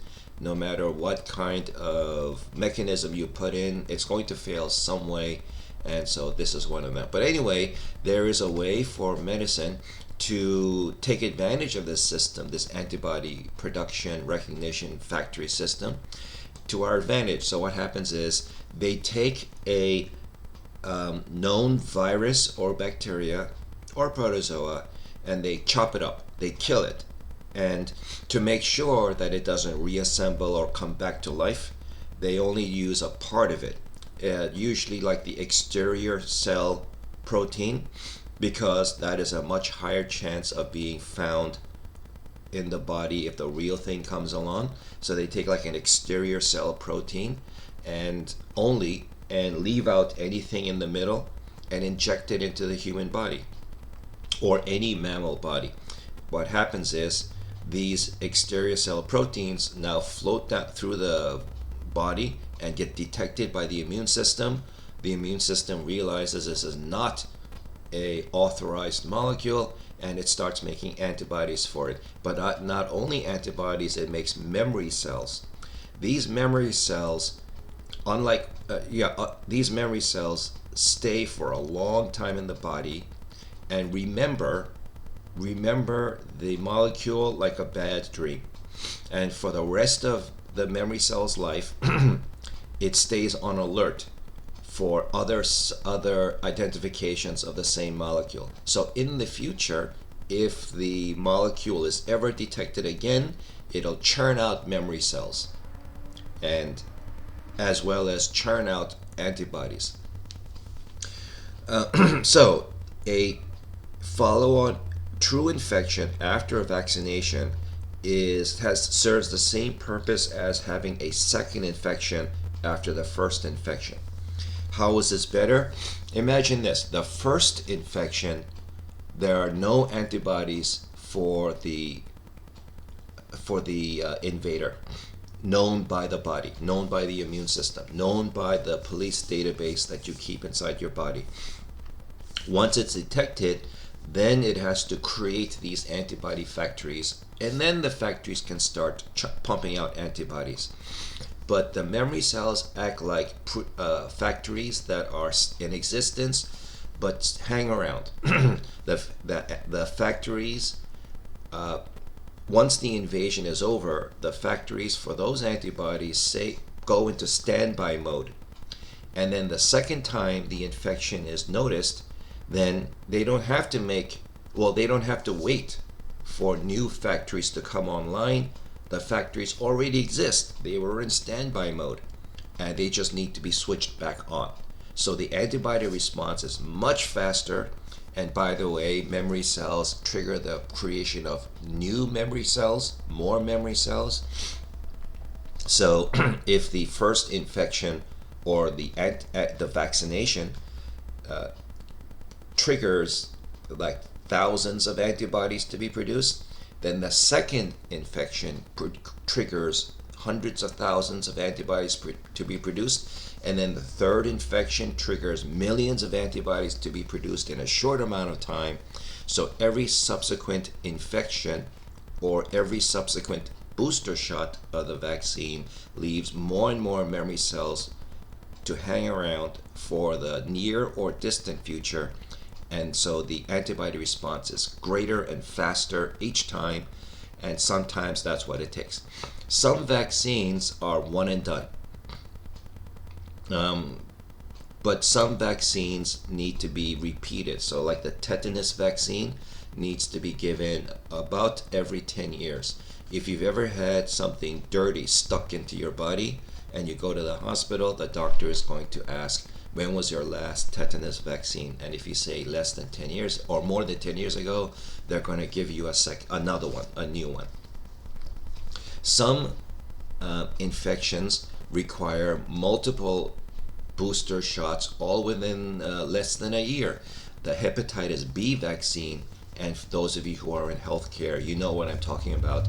The hepatitis B as in boy vaccine takes 3 shots spaced a month apart in order for enough memory cells to be around to provide actual immunity. Immunity is when the body now has so many antibody factories that they are effectively unable to be infected by that organism. So what about the COVID vaccine? Why seems like every year they come out with a new vaccine for a new strain? The COVID virus, along with a few other viruses, mutate too fast. The scientists make up a vaccine against COVID, and then that's pretty effective against the existing known COVID virus, but the virus mutates and makes different makes different surface proteins, surface molecules, and so they have to invent another. They have to take some of those surface molecules and make a new vaccine out of it. Why is the COVID vaccine mutate so fast? Is it because it was designed in a secret government lab? I don't know about the secret government lab theory, but many viruses do that. For example, the HIV virus does that. The common cold virus does that in an oversimplified way. That's why the vaccines for HIV and the common cold do not exist. They try to do it. They try to make it, and researchers always try to chase that holy grail of like a common cold virus vaccine, but so far they still haven't been able to do it because those viruses just mutate too damn fast. Well, to be more specific, the cold virus, the virus that causes the common cold, there's just too many.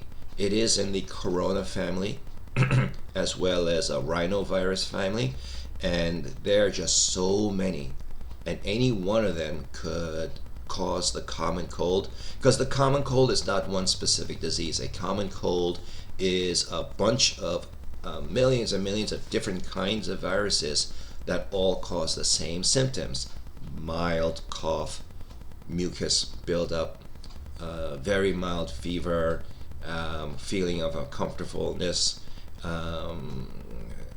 but and then it pretty much ends there. Right. So here are some different variants of the vaccines, and you know what? For time management, I'm going to keep it short. But anyway, these are different kinds of immunity. Immunity means the body is rendered protected against a specific disease. Okay, so that's where we got the flu shot from. Every year, around this time actually, the autumn, every year, people are recommended to get the flu shot. And what happens is it's different every year. So unlike, let's say, hepatitis B or tetanus that lasts for years, the flu shot needs to be reintroduced every year. And that's because the influenza virus mutates so fast. There are also many variants of influenza, and they all need a separate, they all have a separate molecule. How do they know which variants of influenza are more likely than others to appear next winter? They watch the southern hemisphere. Remember, countries in the south of the equator, like Australia, their winter is our summer, their summer is our winter. So while we're having our summer, Australia was going through their winter, so they were having their flu season, and scientists watch those viruses very carefully, and they guesstimate, or they make a best guess of which one of those are likely to show up on our side of the earth when we have our winter, and they make a vaccine to specify it against those. Why don't they make a vaccine for every possible virus? Well, that's impossible. That is just impossible. They'd have to inject a gallon into our arms to cover them all. But the public will not tolerate that kind of coverage. So they try to make a vaccine that is large enough to cover as much as possible within reason. So I said they guesstimate. They take a guess about which viruses are most likely, which versions of the influenza virus are most likely to show up on our land when it's our turn to have autumn and winter, and then they hope for the best. So they guess. How good are these guesses? Annually, about 50%. It's a 50-50 shot. So sometimes they guess right, and the vaccines that are included do cover the virus that does show up. Sometimes a virus shows up that was not part of the Southern Hemisphere observation, and it blindsides the public health officials on this side of the earth. When you see this, you think of other things that were a 50-50 shot. Well, the coin flip is a 50-50 shot. What else is a 50-50 chance of success? Oh, well, test results. If you get a 50 on a test, that's fail. You get an F for that test. So you see the word 50 and you think, oh my God, that's pretty bad. Especially those who are adversely affected by the flu vaccine, like they get side effects that are uncomfortable or painful. And of course, those who think that the flu shot is a government conspiracy to control your minds or render you sterile or any other of your favorite theories out there. You decide, you know what, 50-50, not that great of a result. I think I'll skip it. That's one way to look at it. But now, did you know that influenza kills about 50,000 Americans every year? Don't believe me? Let's give it a look. Influenza death rates, rate per year. As always, I skip the artificial intelligence generation. Center for Disease Control, let's see, the flu. While the burden of flu can vary each year, flu places, CDC estimates that the flu has resulted in over 9 million illnesses, 700,000 or 100,000 hospitalizations or more, and 5 to 50,000 deaths annually between 2010 and 2023. So it can, and then there have been numbers that go up to 60,000 depending on the year. That's a lot of people who died, and as after the vaccination program. So let's say, since it is a Center for Disease Control, 5 to 50, let's split the difference and make it 25,000. 25,000, and I think the number is lower because of COVID. How is that possible? How can the presence of COVID reduce the death rate from influenza? Well, remember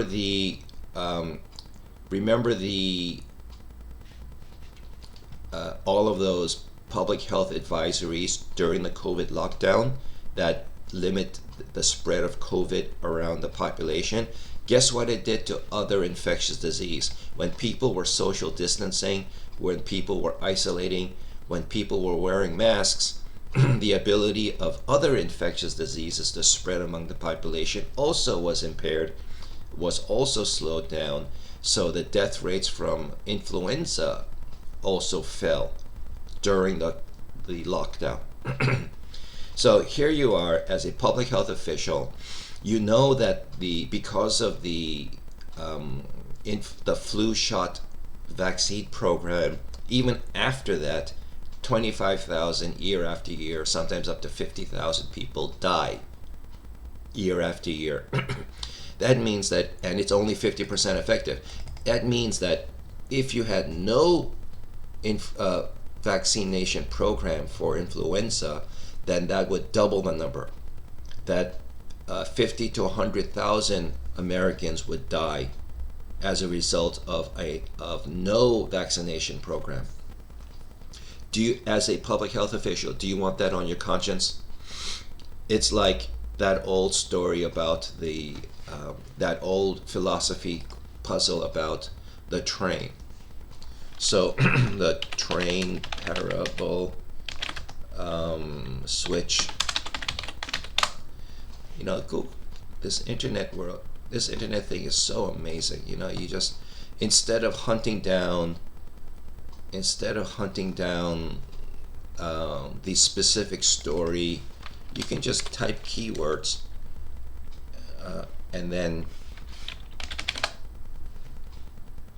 you can type certain keywords, and then just see what comes up, and you can jump to the thing you were looking for. Okay, so a train is going down the tracks. You see a bunch of people, and you are there at the switch. And if you just flip the switch, the train will go on the other track. If you don't do anything, the train is going to kill these people. You are the public health official, and the switch is the vaccination program. Do you flip the switch or not? And you're told, if you did, there's only a 50-50 chance that it'll work and you will save their lives.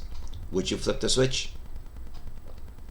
So at the individual level, you may decide it's not worth it, but at the public health level, you say it's definitely worth trying. I got to do something. I can't sit here and let these people die. So that is the public health point of view. That's why the influenza vaccine is encouraged. But let's take a closer view at which kinds of people actually did die from the flu, because you get the flu, I get the flu. Every time we got the regular flu, our symptoms at the worst our symptoms ever got was we got some fever, we got some inflammation, we got some pain, we got some mucus buildup, and that's it. And our bodies ached for like a few days, but then a few days later, maybe we took off work for like 1 day or 2 days, but after a few days we felt much better and we came back to work and it's all gone. So from your point of view, you're maybe thinking, either I tough it out when I do get the flu, and then I save myself from government conspiracy theories, nobody's messing with my mind, nobody's turning me into a zombie, nobody's filling my blood with tracking devices, and you would be kind of right, at least in that the flu didn't seem that big of a risk for you. The other part about the conspiracy theories, you're absolutely wrong. But anyway, then who actually dies from this thing? Well, the answer is the people who die from the flu tend to be very sick and the very old. So then, who really, really, really should get the flu shot? The very sick and the very old. And who else? Anybody who takes care of the very sick and the very old. So if you have any intention of being a healthcare provider, you need to get the flu shot too. The most common complaint against the flu shot is, every time I get it, I get sick anyway. So there are two possibilities. Well, there's a bunch of possibilities, but there's two most common explanations for why this is happening. Well, the flu shot is only 50% effective, so maybe you are in that other 50%. You got the flu shot and you got sick, and you got the real flu anyway, and that's understandable. But there's another one. How do you know you got sick anyway? What told you that you got the flu anyway? Did you feel swelling? Did you feel pain? Did you feel mucus? Did you feel congestion? That sounds familiar.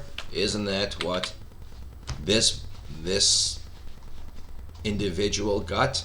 The ones who had the pain, the mucus, the swelling, and the fever. So maybe what you're feeling is the flu shot working. Because remember, what was the point of a vaccine? The point of the vaccine is to trick your body into thinking you got infected, so that your body will start generating antibodies. So how does your body know it got infected? These are not caused by the influenza virus. These are caused by your body trying to fight off the virus. Not everybody feels these things. Every time I got the flu shot, I never felt any of this. Sometimes I feel like, I suspect like I got cheated. Like I'm supposed to feel these things, but I don't. It's just the way my immune system responds. I'm sure it did it was just below my radar. It wasn't bad enough to me actually noticing. Sometimes the COVID shot made me feel these things, and sometimes it didn't. I got five COVID shots. The first one and 4 boosters. And I think I'll get one this fall anyway. So that's 2 explanations of why you think you got sick. Okay.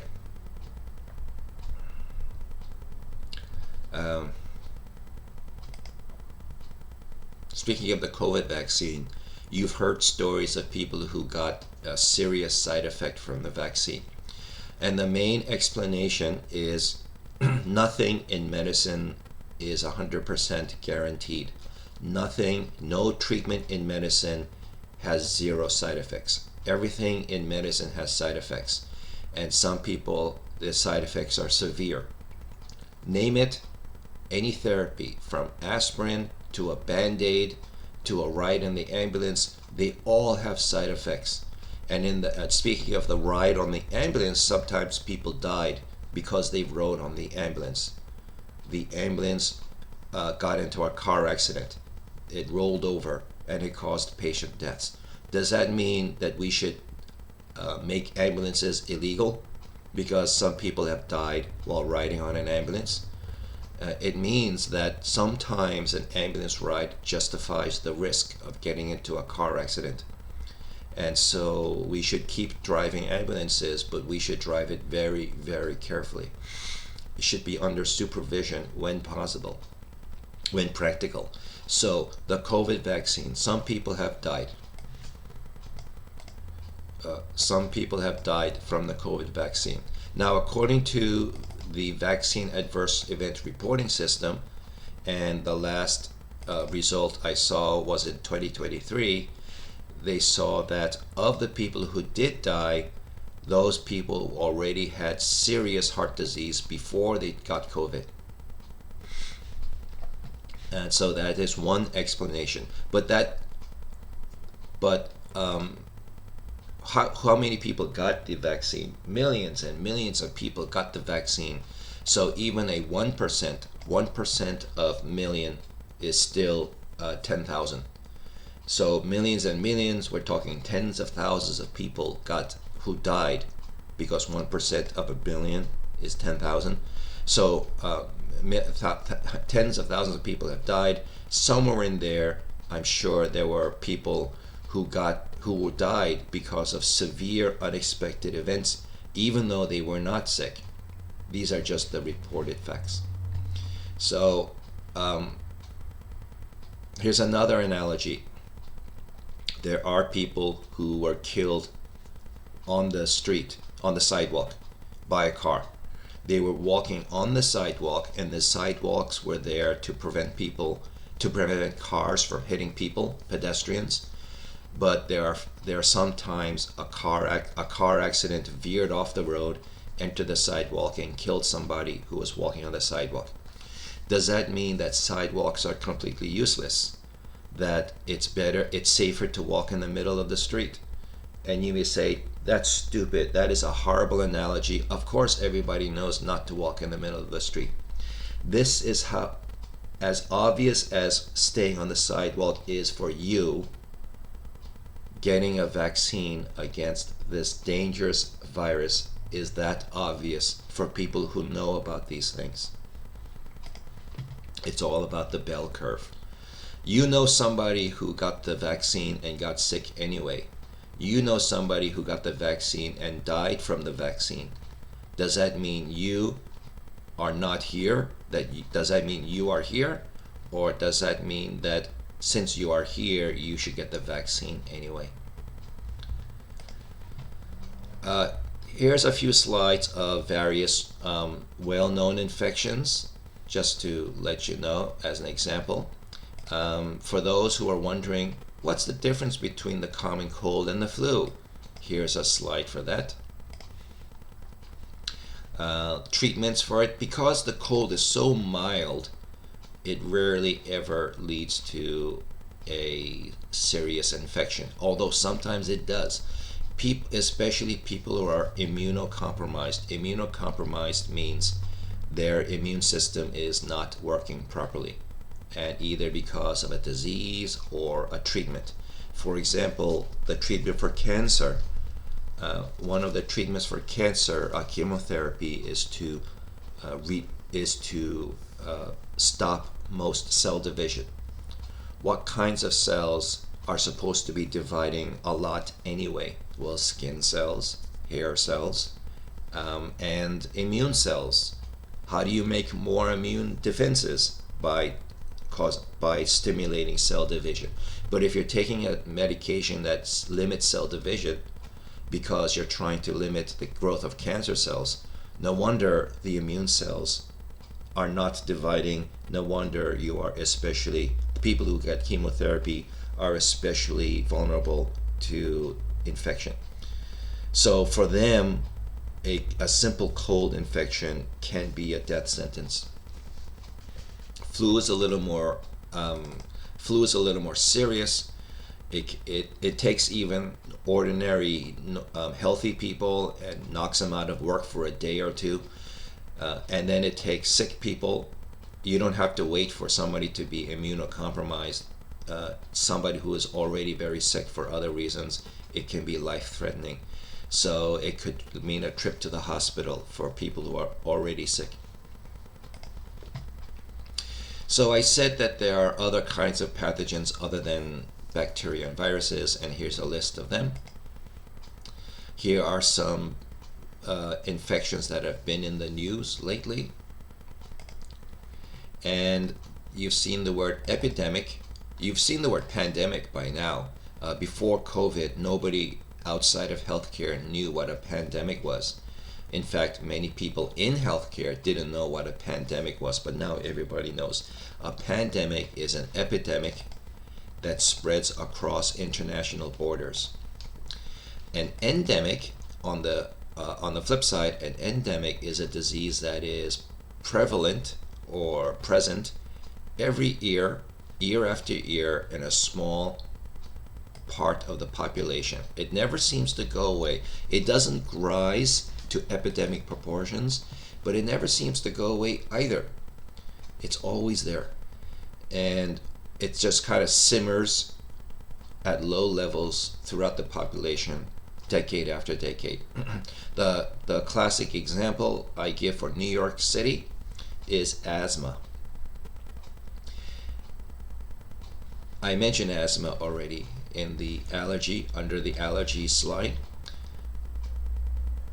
If you want to work as an ambulance worker, EMT or paramedic in Queens or Brooklyn, and you want to do this as a full-time job, 40 hours a week, expect to get an asthma emergency about once a week. If you work in, and Staten Island too, if you work in Manhattan, expect to get an asthma emergency about once per shift. Like a 10-hour shift, you'll get at least one. If you work in the Bronx, you'll get an asthma emergency about 2 to 3 times per shift, per 10-hour shift. EMS shifts can be between 8 and 12 hours long. Why? Why is asthma such an endemic in the Bronx, but also in New York City in general? Lots of theories. It could be like a combination of many reasons, but that is like a fact of life. Okay, typical infection curve. Somebody got exposed to an infectious organism, and then a few days later, the hospitals around the area start to report an increase in number of cases, and this upward spike is called an epidemic. But then at some point, the number of people left who are not yet infected start to drop, because the people who were infected either got cured and got immunity and now they cannot be reinfected, or they died, which means they cannot be reinfected, or they left the area, they moved out, so their numbers don't count in the local community count. So the number of people left who are not yet exposed, not yet infected, we start running out of people. We start running out of people to infect. And meanwhile, the number of people who are immune and cannot be infected because they got over this infection are increasing. So the number of people who are cured and immune start to outpace the people who are not yet infected, and the number of total people infected start to drop. Until at some point it runs into an endemic stage. If it's not completely wiped out, it'll stay in an endemic stage, which means I should change this to, well, eventually days becomes years, and eventually the only people left who are not yet infected, who are still vulnerable to this infectious organism, are immigrants and the newborn. Because everybody else has now had their turn to the exposure, and so they are now immune. And thereafter, years to decades, there will always be a small percentage of the population who newly gain this disease, but then they either survive and become immune themselves, or they move out, or they succumb to the disease, they die. This is a typical infection curve. Of course, in reality, the curves take much different shapes. So what about the COVID virus, the COVID pandemic, or at least the epidemic here in the United States? What did it look like? Well, depends. So what if nothing was ever done? So no public health effort. What if reports from hospitals started pouring in early in 2020, and the hospital started complaining to the public health office, something's happening, something's up. People are coming in, we're getting overwhelmed, we're getting crowded, you got to do something. And all the public health officials, the government officials, who was president at this time? Who was president at this time? Who tried to say this is a hoax, this isn't fake, COVID is fake? Anyway, they do nothing. Say whatever, let God sort it out. Anyway, why did they do absolutely nothing? Then the epidemic curve, the number of people who become sick, including the number of people who become seriously sick, will start to rise and rise and rise. And now we add a new line to this graph. This is a hypothetical limit of the healthcare system.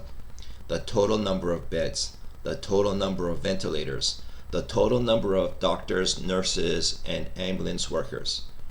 We don't make more of those in a short amount of time. Whatever we got when the epidemic started, that's what we got. It takes years to make new doctors, new nurses, new ambulance workers. So whatever you got, you got. At the COVID epidemic could easily cause the number of infected, the number who are severely infected, so severely infected that they need a hospital bed, they need an ICU bed, they need ventilators, and send them far above the number of actual beds are available. This is the nightmare scenario. What happens to people who need a bed but don't get a bed? What happens to people who need a ventilator but don't get a ventilator? What happens to people who need an ambulance but there was no ambulance?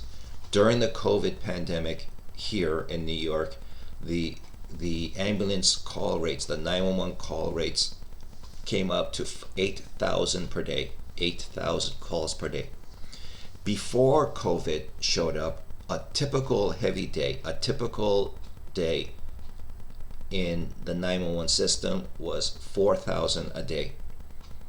When the numbers got to near 4,000, like 3,900 something, everyone would go, "Ooh, wow, that was a busy day."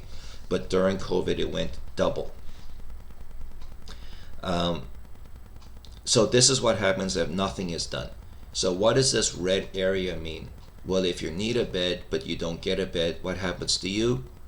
You don't make it. You're dead. You die. In ancient times, when a plague swept through a land and it exceeded the healthcare providers' ability of that kingdom, there were bodies in the streets. Dead bodies were thrown into the middle of the street. Well, how about our time? Where were the bodies in our streets? Well, we'll talk about that. Okay, so that is the worst case scenario. No public health effort to try to reduce this, to deal with this epidemic. The best case scenario is if you slow down the rate of rise of the infected. How do you do that? Well, how does COVID spread from one person to another with respiratory droplets? So how do you slow down the rise of COVID across a population? You mandate social distancing, you make everybody wear masks in public spaces, you invent a vaccine as fast as possible, and deploy it to the population as soon as possible. And if in the best case scenario, in a perfect world, by the time the epidemic starts to pick up speed, suddenly the number of people available to be infected to spread it to each other start to diminish as these public health efforts take hold.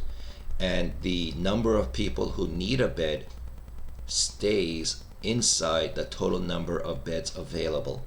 So nobody is left without treatment.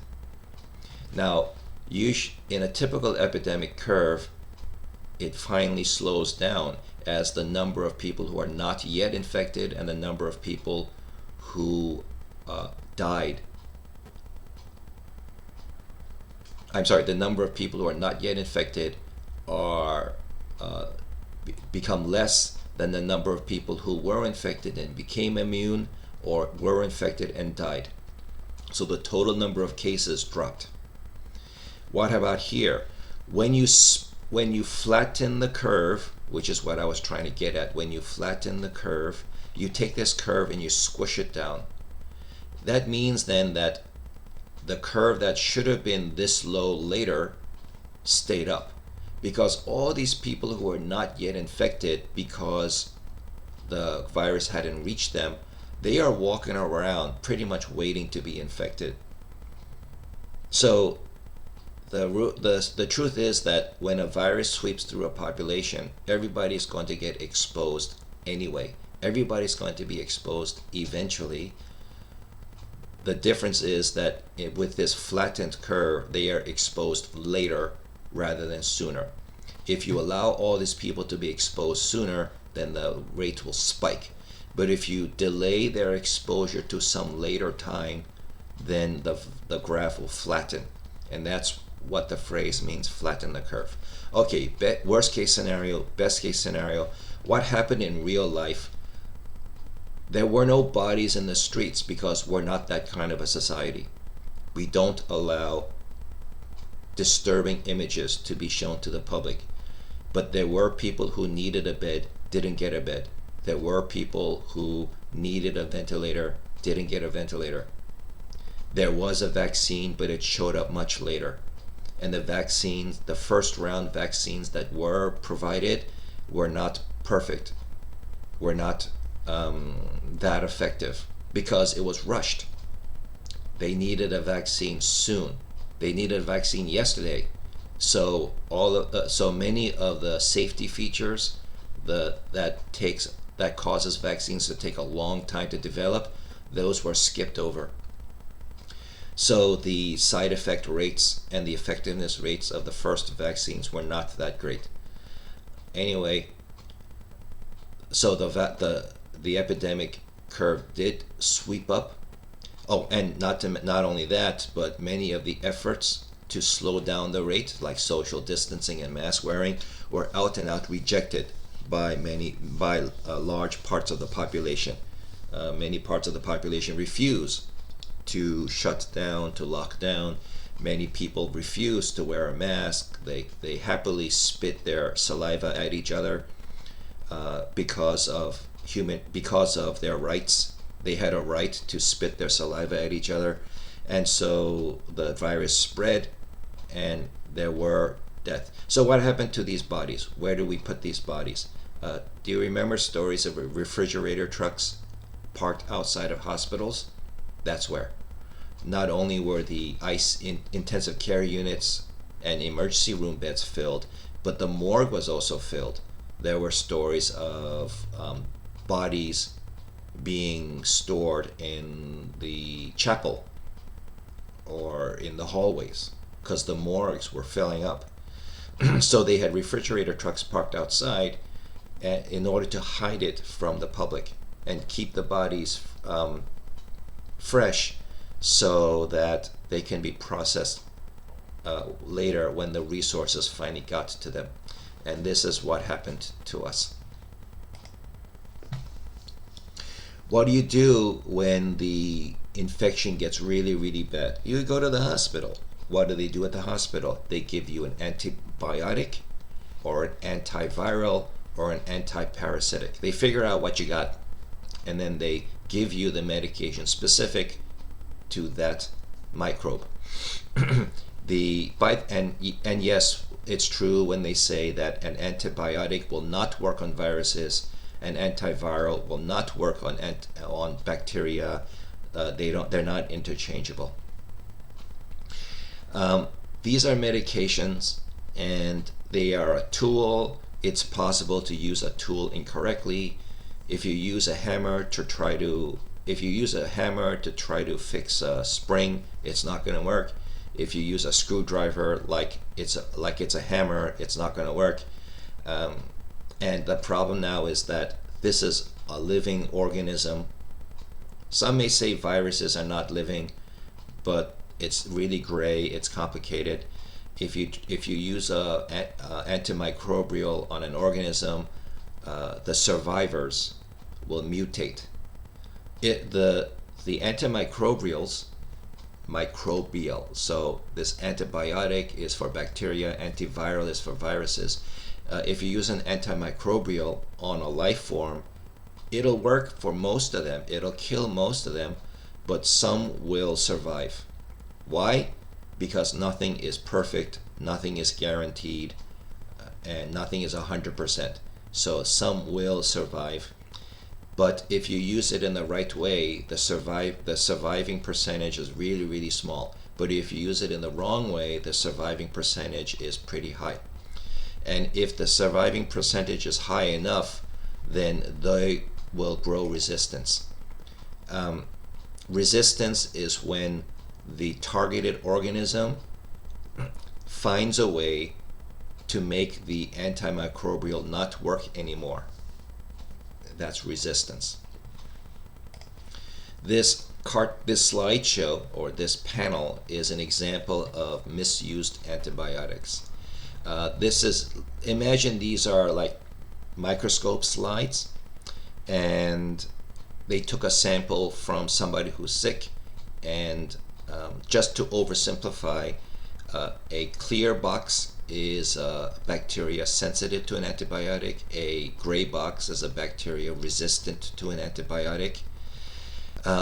Resistance is not all or nothing. Nothing in biology is 100%, but the ones that are gray tend to survive the antibiotic better, and the ones who are clear tend to succumb to the antibiotic sooner. Anyway, somebody got infected, and then because bacteria divide and grow, every time there was a box, I just made a copy of it. So there were 2 resistant boxes, I made 4, etc. So this person feels a little sick now, and they go to the doctor, and the doctor says, oh, you got infected, here, take this antibiotic. And it's 10 days, and you want to take all 10 days, the entire course. And this antibiotic is kind of pricey. This person doesn't have health insurance. They had to pay in cash, out of pocket. So anyway, they thought, well, I mean, this is my health, and I'm feeling pretty bad, so I'll pay for it. I'll skip a meal, or I'll skip a car payment or something, and I'll pay for this drug. So they take it, and it does work. So notice that all the clear ones are killed. Most of them are killed off. but the 4 gray ones are still alive because it's resistant. And if they continued taking the antibiotic, then eventually even the gray ones will get killed off, and the body will be completely clear and empty of this bacteria. But instead, this individual just says, you know what, I feel great now. I feel the same as I did a week ago, and now I still have like a bunch of antibiotics left. So you know what, I'm going to do the smart thing, and I'm going to save these remaining pills for later. They don't take the full course of antibiotic. So they decide, you know what, yeah, so they put the remaining pills on the shelf in the medicine cabinet, and they go about the rest of their life. Well, because these 8 are still alive, they go on to reproduce, and eventually the patient starts to feel sick again. And now, does this person think, oh, I'm so stupid, I should have followed doctor's orders? No, they're going to think, I'm so smart, I saved these for later, and a good thing I did because this infection came back, so they took it again. But what happens now? Yes, the antibiotic works on the clear bacteria, but does nothing to the gray bacteria.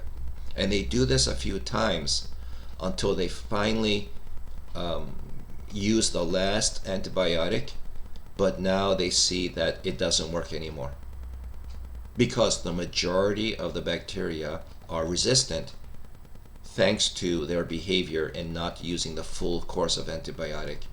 So now what does the person think? Do they think, I'm so stupid, I should have followed doctor's directions? No, they're going to think, my doctor is an idiot. My doctor is incompetent. He gave me these pills and they don't work.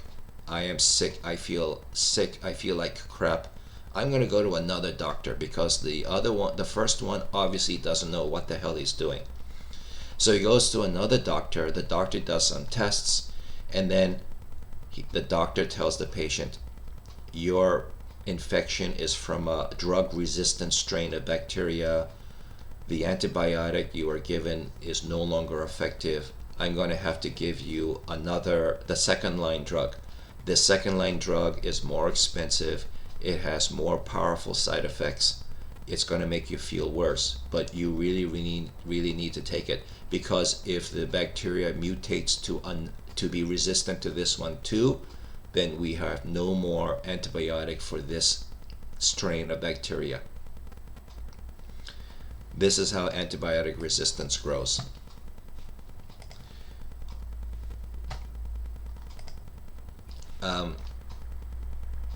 Is it individuals then? Is it individuals who don't follow directions the cause of bacterial resistance in the world? No.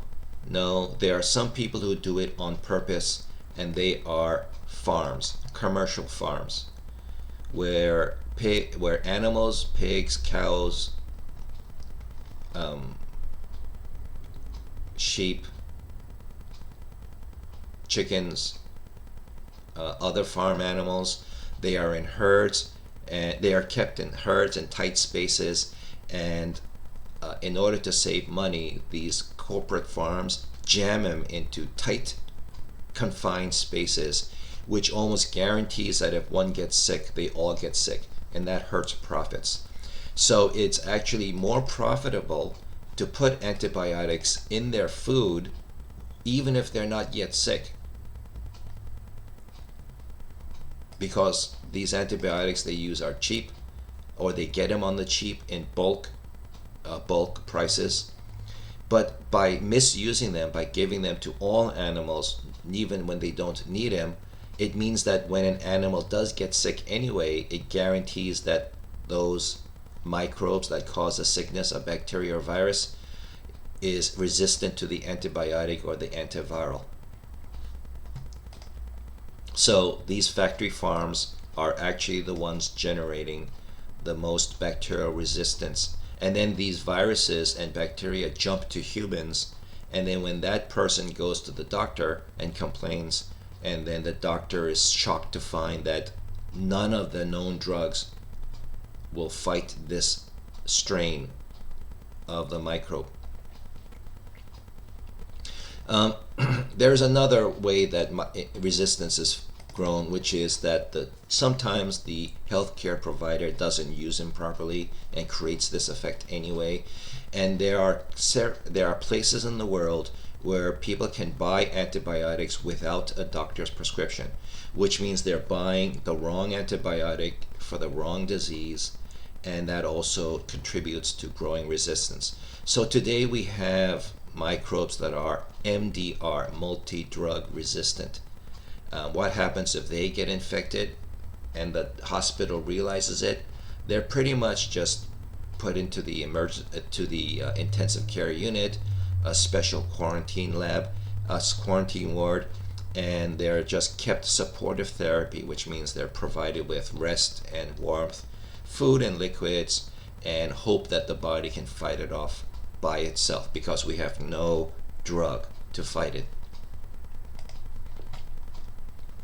So I talked about sexually transmitted diseases in the previous week, and here it is again.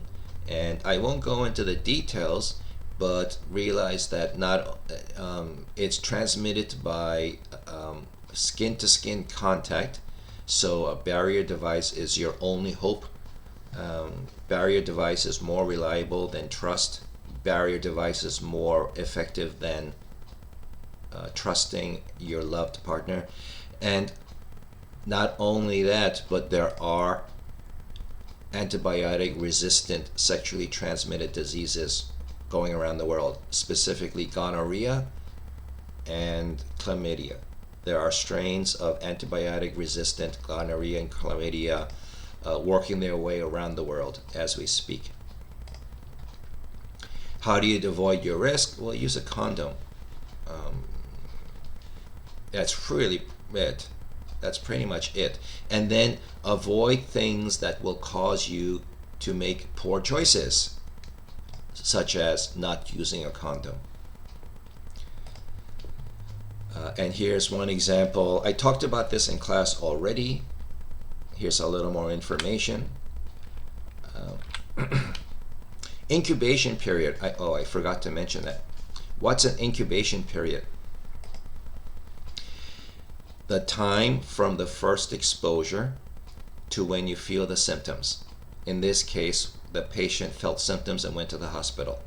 So if you got exposed on day 2, then the incubation period is from day 2 to day 6, or 4 days. 4 days. Does that make sense? That's the incubation period. The time from exposure to the feeling, to the noticing that you've got symptoms. Okay. So some of the well-known sexually transmitted diseases. A couple more, if you haven't heard of them, and why you should worry. So especially with women, there is a risk when a sexually transmitted disease enters into the vagina, then it may infect the uterus or the cervix, and then the uterus, and that could cause a pelvic inflammatory disease. The reason why that is a problem is that sometimes it causes it damages the reproductive structure so much that the only recourse is to remove it completely. So it's a complete organ removal, and the woman is sterile, unable to conceive children afterwards. If the woman is pregnant while she got that sexually transmitted disease, it could be transmitted to the baby, and the baby is born with birth complications. For guys, they're not out of the woods. There is a infection of the tube that connects the testicles to the urethra, and it's a common thing actually among young men. So wear a condom, folks. Anyway, that is the completion of the infectious disease lecture. You now have heard enough from me to attempt the homework and the quizzes. So good luck on that. And now you will see me next week.